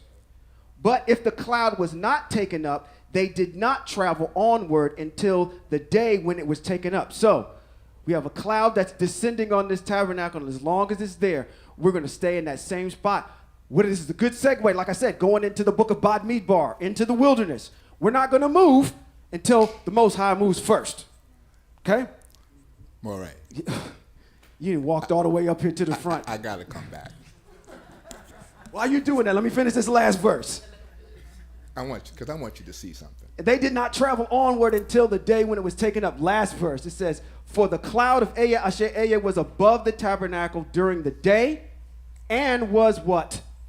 Fire was in a cloud at night, so that the house of Israel could see it throughout all their travels. Moshe, I mean, listen, y'all. That's awesome. Is that awesome? Now, this is me speaking. The Ark of the Covenant is made of acacia wood and gold. That would make it heavy. Yeah. Okay? And Yeah. it doesn't have any wheels on it. Okay? Moshe, now, this is what is difficult for us to understand. Uh-huh. How does one man pick up the Ark of the Covenant, which is maybe a third of this, maybe cut these ends off here, it's probably this piece right in here, top, overlaid with gold, and a gold top. How does he get that inside? Does he pick it up? Is he strong enough to pick it up?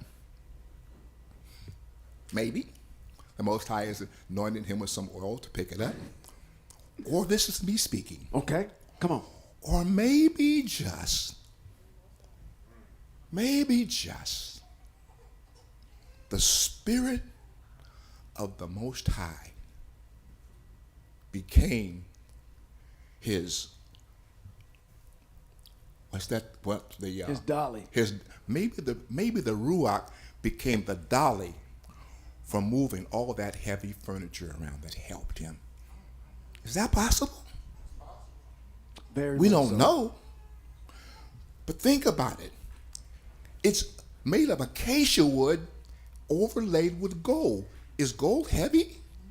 So is wood. And so is wood. And he did it by himself. See, this is the reason I'm trying to get us to think. Whoa. How old was he?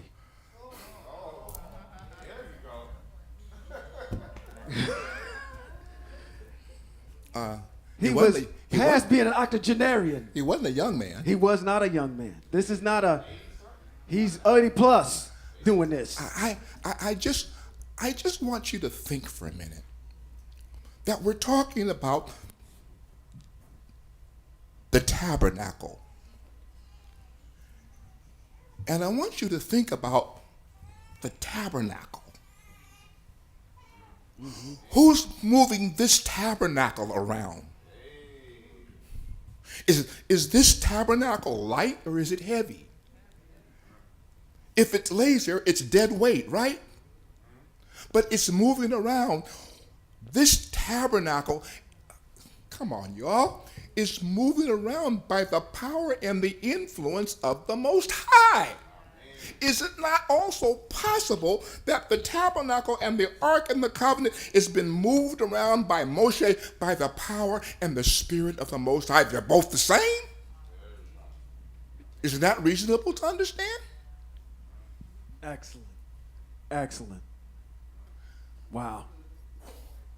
We're talking about Yahweh, y'all. Is there anything that's impossible for him to do outside the thought process of our peanut brain? Mm-hmm. As he moves this tabernacle, he also moves this tabernacle.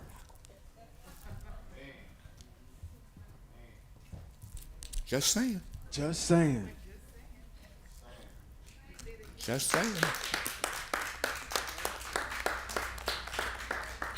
It makes a lot of sense to me when I got that body that's laying on the ground and the Most High.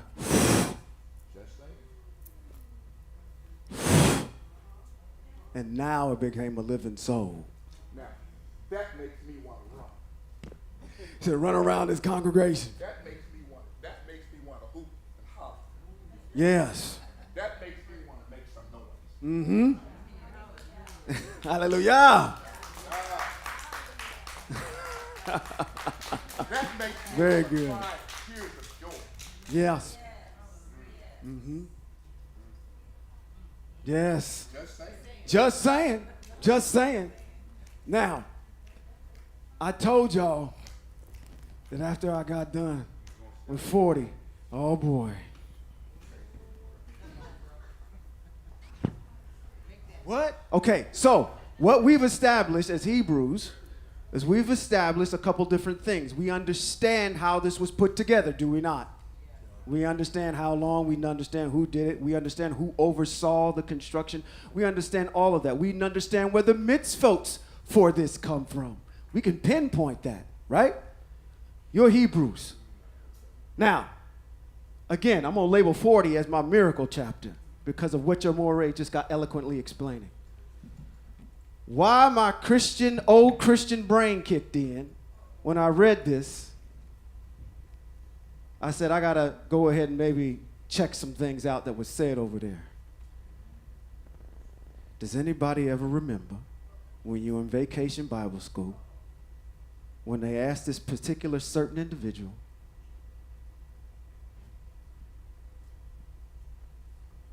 if you tear this tabernacle down, I will build it back in 3 days. Why does it take you 3 days if you're the Most High? Moshe did it in 1.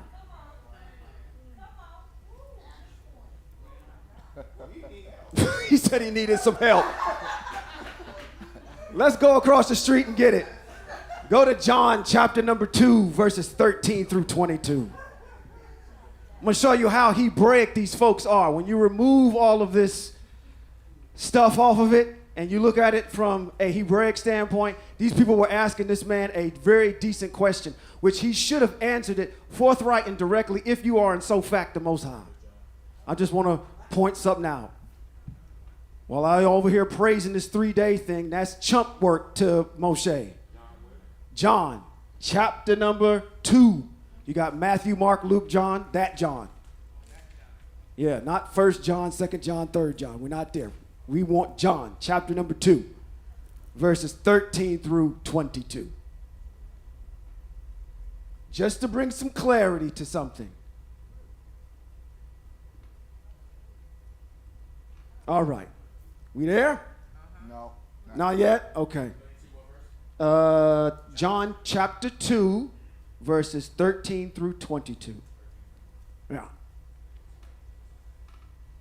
Uh-oh. Wait a minute. Wait a minute. What does it say?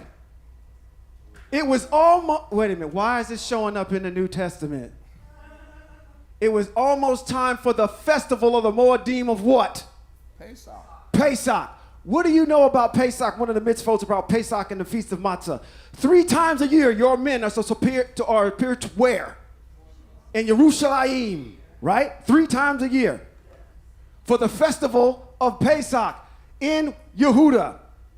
This character went up to Yerushalayim. Is that in line with the mitzvot? Yes. 100%.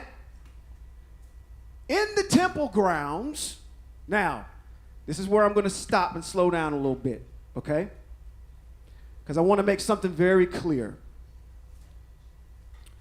The Most High appeared to Moshe in 2 different places. Now, I want to slow down because I know I'm going to get people looking at me like I'm crazy. When Moshe went off afar from the people of Israel and pitched a tent, and he conversed with Moshe, that was called the tent of meeting.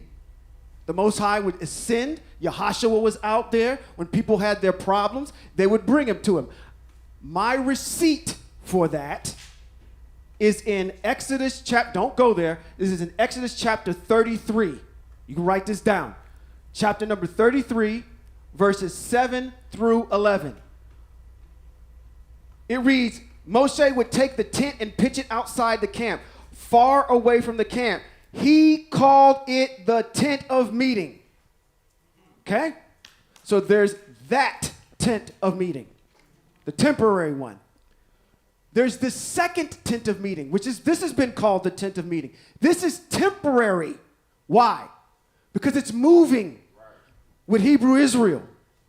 When we get to Yerushalayim, there's a permanent one that does not move. Okay? Who built the first one?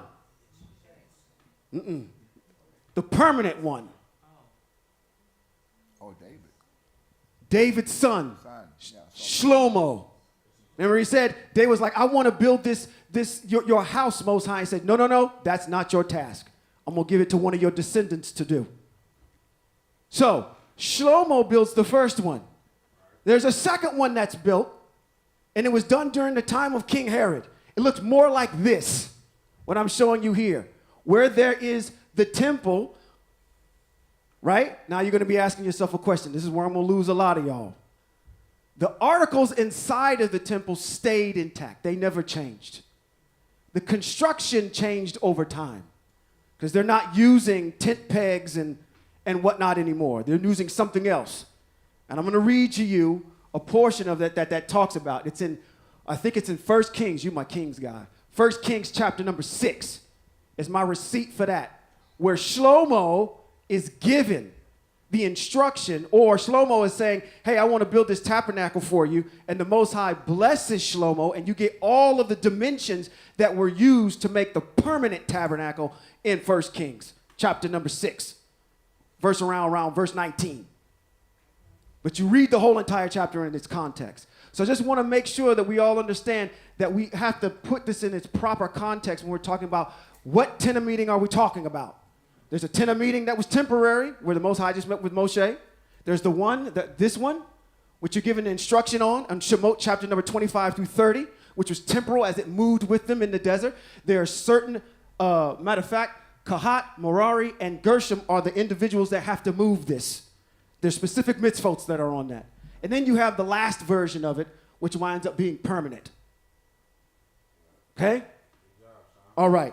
I want to make sure y'all understand this, because when they talk about this character going in and kicking folks out of the temple grounds, this is what he's talking about. He's talking about this area that surrounds the tabernacle. Okay? Let's get into it. Where did I say go? I said go on over there to John. Let's go to John, chapter number 2:13. This is where we are. It was almost time for the festival of Pesach in Yehuda, in the temple grounds. Matter of fact, this character went up to Jerusalem, as he should. He is a Hebrew, not a Christian. He is a Hebrew, not a Christian. I want to say that one more time because you didn't like it. And I like that you don't like it. I'm looking at y'all dead in that camera for all you Messianics. He was a Hebrew, not a Christian. He was abiding by the mitzvot that was given to Moshe from his supposed daddy. In the temple grounds, this is a hard deal for me. I'm trying not to, but see, this is the issue. I got to be able to deliver this with no emotion and this extra stuff that's in here, okay? So let's keep going. Yes, ma'am. Okay, let's go. All right, let's just remove it. Let's present it, Sean. Okay, come on. Be respectful when you're in somebody else's house. In the temple grounds, he found those who were selling cattle, sheep, and pigeons, and others who were sitting at tables exchanging money. Is that a problem? Why? Listen, I'm outside the temple grounds. I'm not in the temple area. I'm on the grounds. That's what it says. And what festival do we have? Pesach. What do you got to do on Pesach? You got to slaughter that what? That lamb at what? At dusk. Right? So if I don't have that stuff, I'm going to go buy it. Okay? I don't think we out of line here by what they were doing, even though JC sees it different. Let's keep it going. Pigeons and others were sitting around the tables exchanging money. He made a whip from cords and drove them all out of the temple grounds. He didn't say it was in the temple areas. It was on the grounds. Oh my goodness. Okay? The sheep and the cattle as well. He knocked over the money changers, tables, scattered their coins, and the pigeon sellers. He said, "Get these things out of here. How dare you turn my father, not my house, my father's house." Okay? Not saying I'm the Most High. My father's house into a market. His Talmudim, or his disciples, later recalled that the Tanakh. What's the Tanakh? That's what we just read. That's what we just read, our covenant. Okay, we read it right out of Shemote. Okay, but in the Tanakh, if everybody doesn't know, the Tanakh is a compendium of books that starts from Bereshit and all goes all the way to Malachi. It's got your prophets in it. It's got your Psalms, Proverbs, all those things. That is what you would consider the Tanakh. Tanakh is a made-up word. It takes the T, the N, and the K and makes a word out of it. Tanakh. T, Torah. N, Nevi'im. Ketuvim. Those are your prophets and the writings. So that's the word Tanakh. That's how you get that word. It's made up. Okay? So when it says here, it says, they are aware of all this. It says, look, it says the Talmudim later recalled that the Tanakh says, not JC, the Tanakh, zeal for your house will devour me. Does anybody know where that comes from? That comes straight out of Psalms. That's written by David. Let's go there. It's in Psalms chapter number 69, what they're quoting. Yeshua's Talmudim are quoting something out of the Hebrew text. Okay?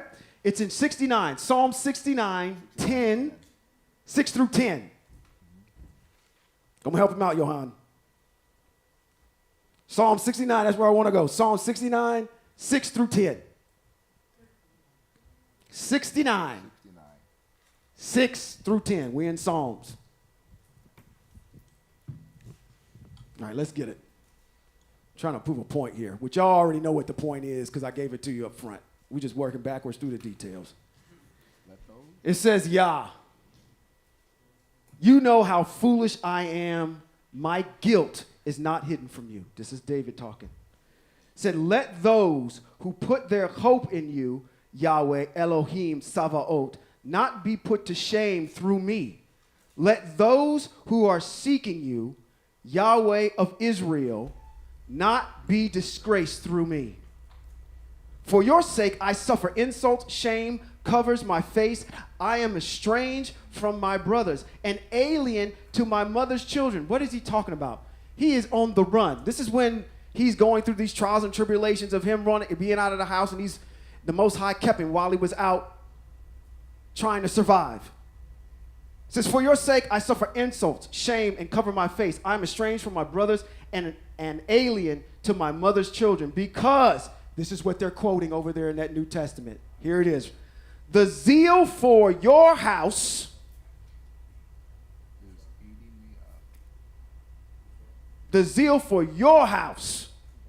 is eating me up, and on me are falling the insults of those insulting you. What is David talking about? He's talking about the tabernacle. So let's jump back over to John chapter 2, 13 and 22. Because everybody's going to be confused when JC starts talking about this temple. Because any Hebrew knows that when we're talking about the temple, we're talking about this. Okay, so let's go back where it was. It was almost time. Let's jump down to 17, where it says his Talmud later recalled that the Tanakh says, zeal for your house will devour me. So the Yehudim confronted him. He confronted JC by asking him, what miraculous signs can you show us to prove you have the right to do all this? What did your Moray said earlier? What makes you so great that you now have this esteemed pleasure of doing what you're saying you're doing, or doing these things in this area here on the temple grounds? Who gives you the jurisdiction to go in here and kick folk out and make them not do the mitzvot? They're just trying to do the mitzvot. That's all they're doing, is trying to get their lambs. They're trying to get their goats so they can, matter of fact, their lambs so they can sacrifice it at sundown, because it was time for Pesach. They're preparing for this, and you are preventing them in their duties to do it. Who gave you the authority to do that? What miraculous sign can you show me that proves that? Come on, Sean. Teach it. Yeshua answered them, destroy this temple, and in 3 days I will raise it up again. Now What are you talking about, bruh? He made it about himself. He turned it into himself. Everything that we're talking about has everything to do with the tabernacle. You switched it up. This is where we can say that when you're reading, y'all Messianics and y'all Christians that are out there reading, when you're reading this, and because you don't have the backstory behind the tabernacle, you don't know the mitzvos behind the tabernacle, you don't know how it's constructed and who put it together, you will pick this up and run with it. You have none of that behind you. Okay? So when someone sits here and makes this declaration here, well, he meant the temple. That's what you're going to hear him say here. He says, what miraculous signs can you show us to prove us that you have the right to do this? Yeshua answered, destroy this temple, and in 3 days I will raise it up again. It took Moshe 1. Why do you need 3? Yeshua answered them. The Yehudim said, it took 46 years to build the temple. Their minds are still on the temple. Okay? It took us 46 years to build this temple, and you are going to raise it in 3 days? But the temple, he said, he had spoken, was his body. Therefore, when he was raised from the dead, so on and so forth. Okay? You're misquoting what's going on here and making this about you. Oh my God. Okay? My point in bringing that up is this. I'm trying to prove a point here by saying this. You cannot study, or maybe I should do this. Me and my wife got into a discussion about this morning.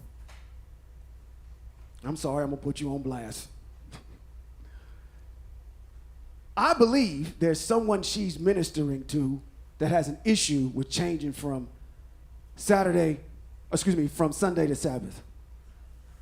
People are struggling with that issue on how to make that conversion.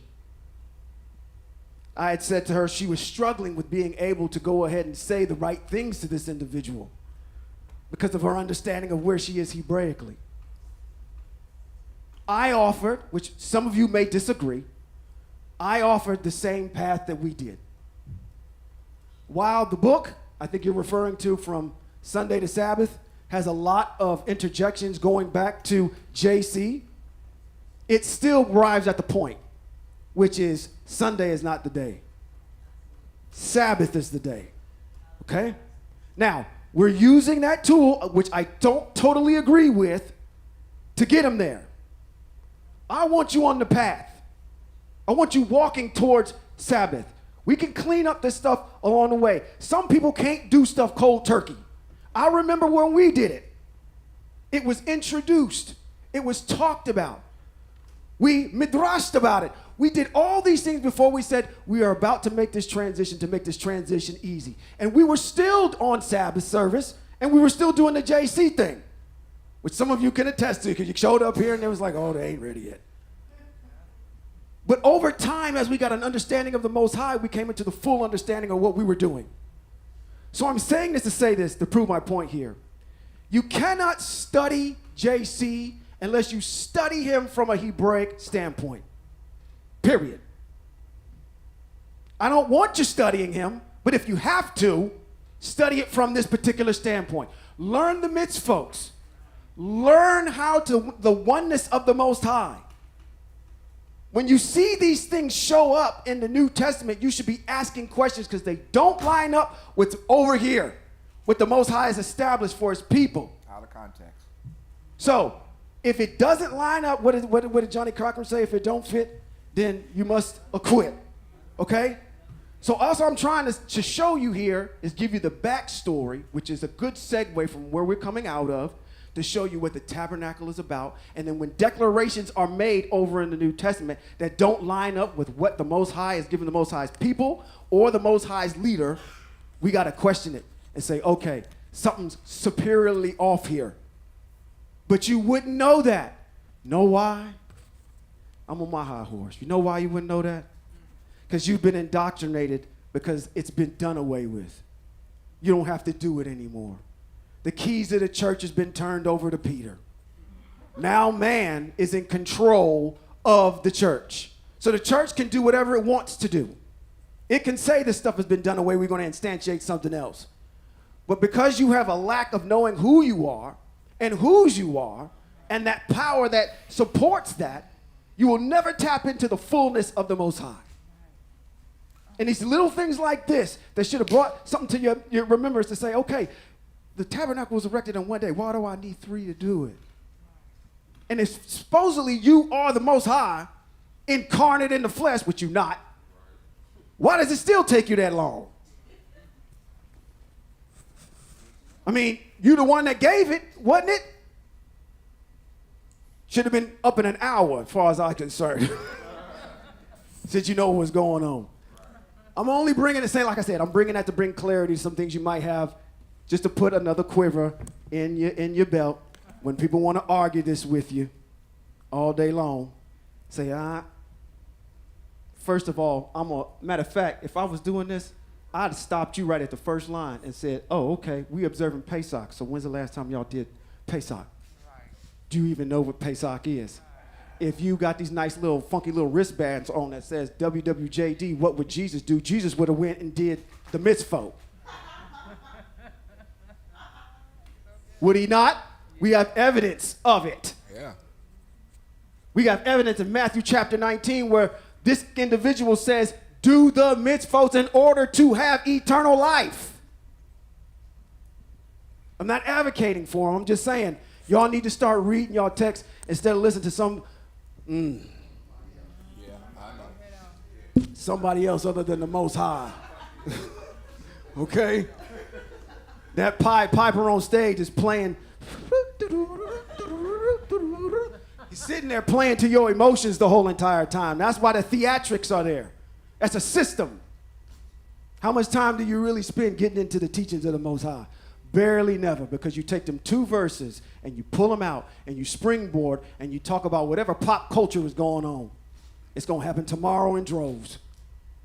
But you know, all we here to do is water that seed.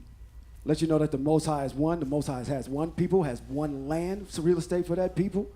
And we are going to abide by the ways of the Most High the best way we can in exile. Period, the end of story. The Most High knows everybody's intention in their heart to serve the Most High. As long as you sitting there saying, okay, it's been done away with, you ain't gonna never get there. Okay? Thank you. Was you gonna say something? Oh, Mara? bless her. Thank you so much, Marie Sean, for the teaching today. Thank No you problem. for that. Thank you. Number one, and when it comes to sacrifice, the Torah teaches us that it is an unblemished sacrifice, and it gives us specifics as to the animals that are only allowed to be brought specifically for those sacrifices. 100%. Whether you are you have money, you have animals, or you're poor, then there are very specific allocations that are made, just as specific as the Most High is with the amount of post and fabrics and gold, and 100%. very specific. The sacrifices likewise are very specific. At the end of the day, that means it is illegal to do human sacrifice. 100%. It is Come on. illegal. And also, it is instructed that the animal is to be unblemished. So you cannot bloody it up, Can't beat beat it up. it to a pulp, Right, cut it, slice it, right, and then say you want to offer it. Right. That does not no longer kosher. right. So that doesn't qualify right there. There's a mitzvot on that. Yep. Even you haven't got to the human, just on the level, that standard of the animal itself, the animal's no longer kosher for a sacrifice. Oh, my goodness. You And in preaching. addition to that, we don't sacrifice humans. Yes. That's why Most High had us to drive the people out of the land, because they were sacrificing their babies. Uh-huh. And that's why we got exiled, because we picked up that same habit. So we don't do it. 100%. Look at you, my Moray's getting into it today, Oh, Jack. my goodness. you just preaching over there. Yeah, you are. Was you gonna just say something? preaching over there.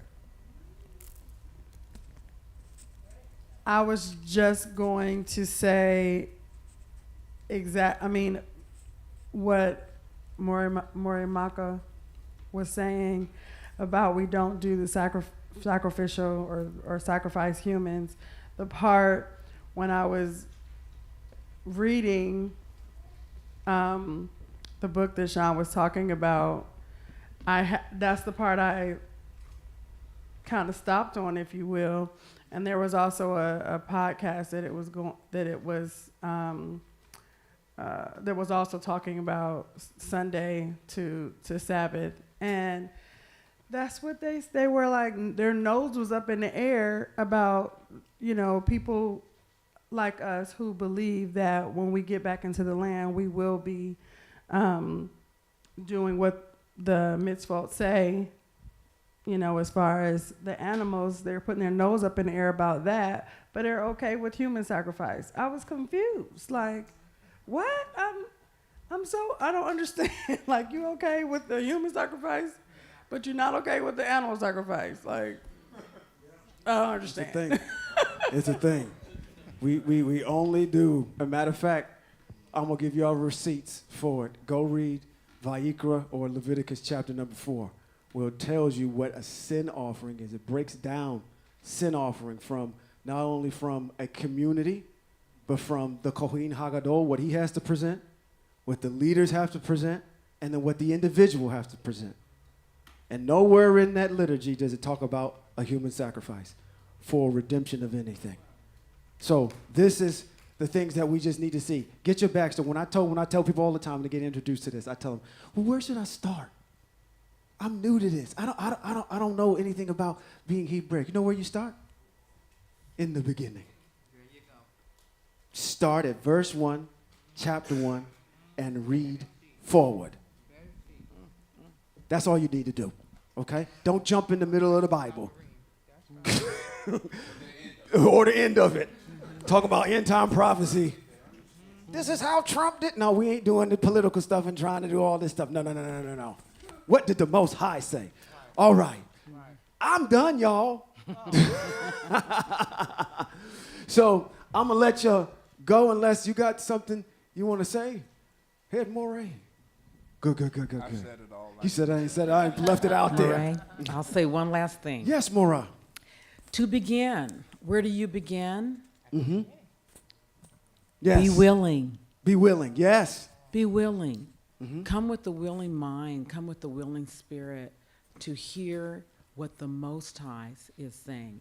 Every time you read, look for, and the Most High commanded Moshe, and the Most High commanded Israel, and the Most High commanded Aharon. That's your standard. Yes. So be willing when you see that command, stick with that. Absolutely. Beautifully, eloquently said. One last thing I do want to add. Because I got one more after you. We're going to podcast. The word church is never written in our text. Correct. You're never going to find the word church between Bereshit, Genesis, and Malachi. The Most High doesn't use that word. The word church is a word that describes Catholicism. The Catholic Church is the church. When you hear church, you hear Catholicism. That's when it's introduced. All the principles and all the activities that you find in the New Testament are not in the covenant that the Most High has given us. We don't have bishops. We have Kohanim. Correct. We have Leviim. Correct. We don't have elders. We have Leviim. We have Kohanim. So when you hear the word church, you hear Catholicism. Every church is modeled after the Catholic Church. Every one of them is modeled after that. So if the seed is corrupt, the root is corrupt, and all of its branches are corrupt. Yeah. Yeah. I got to stand up on this. Yes, Hebrew Israel.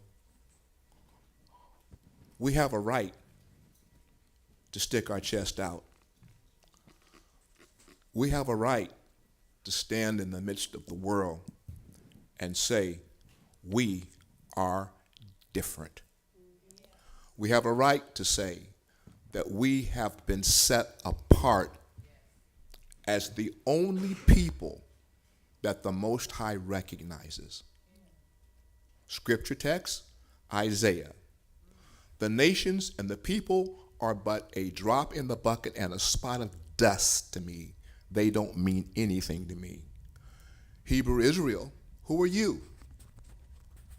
He's not talking to the nations when he says you're the pupil of my eye. He's talking to Hebrew Israel. So, yeah. Yeah. I may not look like I'm somebody to you, but I'm somebody to the Most High. And I just want you to do one thing. Wait for it.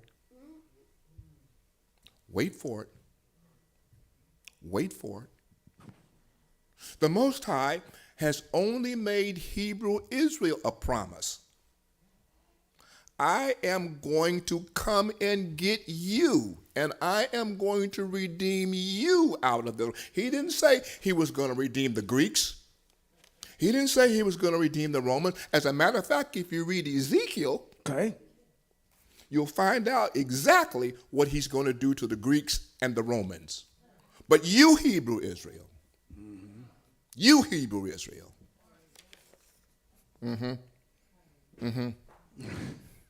you all are braggadocious. Yes, we are. Yeah. Yes, we are. Present that way. Yes, we too, are. yeah. We the only ones who know who the Most High is. We're the only one. I'm starting to preach now. Yeah. Go ahead. We the only ones who know that Yahweh Elohim is Echad. He is one. We're the only ones that know that he's not triune. We're the only ones who know that he's not a demigod. We're the only ones that know he's the opulent spirit. And we are the only nation that won't bow down to any other power. We will only bow down and we'll only lift our hands and lift our voice to the one who has created all things. And he calls us, when I created the eternal people, there was no one with me. I did it all by myself. There was no alien God with me. I did it all. So yeah, we got something to brag about. 100%. I got something to stick. So when you see me coming, I'm not you. And you're not me. But I'm something special. And I can say to you, out of the mouth of the Most High, touch not my anointed and do my prophets no harm. Who are we, Hebrew Israel? We're his prophets. We are his anointed people. Don't do us no harm. If you touch us, wait for it. If you touch us, wait for it. The history proves that anybody who has touched Hebrew Israel in her right standing has not boded well. He has destroyed every nation that's touched them. When she was in right standing, he has destroyed every nation that touched. So now you got to ask yourself a question. Them people over there that call themselves Israel, they getting bombed on, they getting destroyed, and there's no power that's coming up to save them. You know why? Because they're not the Father's people. You saying the quiet part out loud. I mean, I'm just trying, as Sean closes out this chapter, I want you to understand, as we close out Exodus, you got to understand who you are, whose you are. And lift up your head and be proud. We are talking about, I'm glad and I'm proud we got up. No, I'm glad and I'm proud that I'm Hebrew. Very good. Very good. Very good. Swing. Wow. So walk like you're proud. You know what? I know but please, no. I know you close. You know they say we have a walk. Got some swagger behind you. We got some. That walk is because we're different. And guess what? Can't nobody walk like we walk. Because the Most High has made you special. Mm-hmm. And those that join with us are special. I'm through. You through. Oh. Way to end this chapter. Look at he's back there running. He's ready. He's ready. He said, we don't. Oh, my goodness. We good?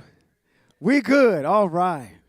We are going to tackle in the wilderness. We're getting ready to travel when we get ready to go into this next piece. So, again, if you want to read ahead, we're getting ready to jump into Numbers, which is Bad Midbar in the Hebrew.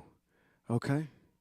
And it took all my thunder away. I wanted to close on the end note, but what better person to do it than the Moray? Beautiful. All right. Stand to your feet. Let me bless you so we can enjoy the rest of this Shabbat that we have here.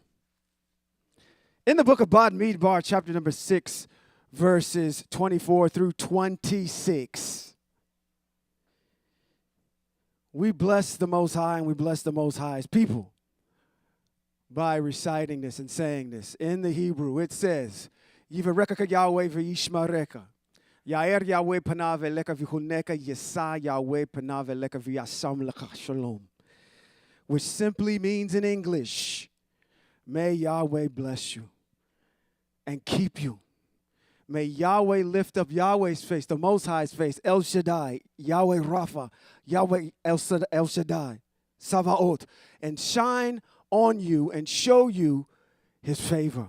May Yahweh lift up his face towards all of you and give you shalom. Until next time, West Coast Hebrews, thank you. We clear?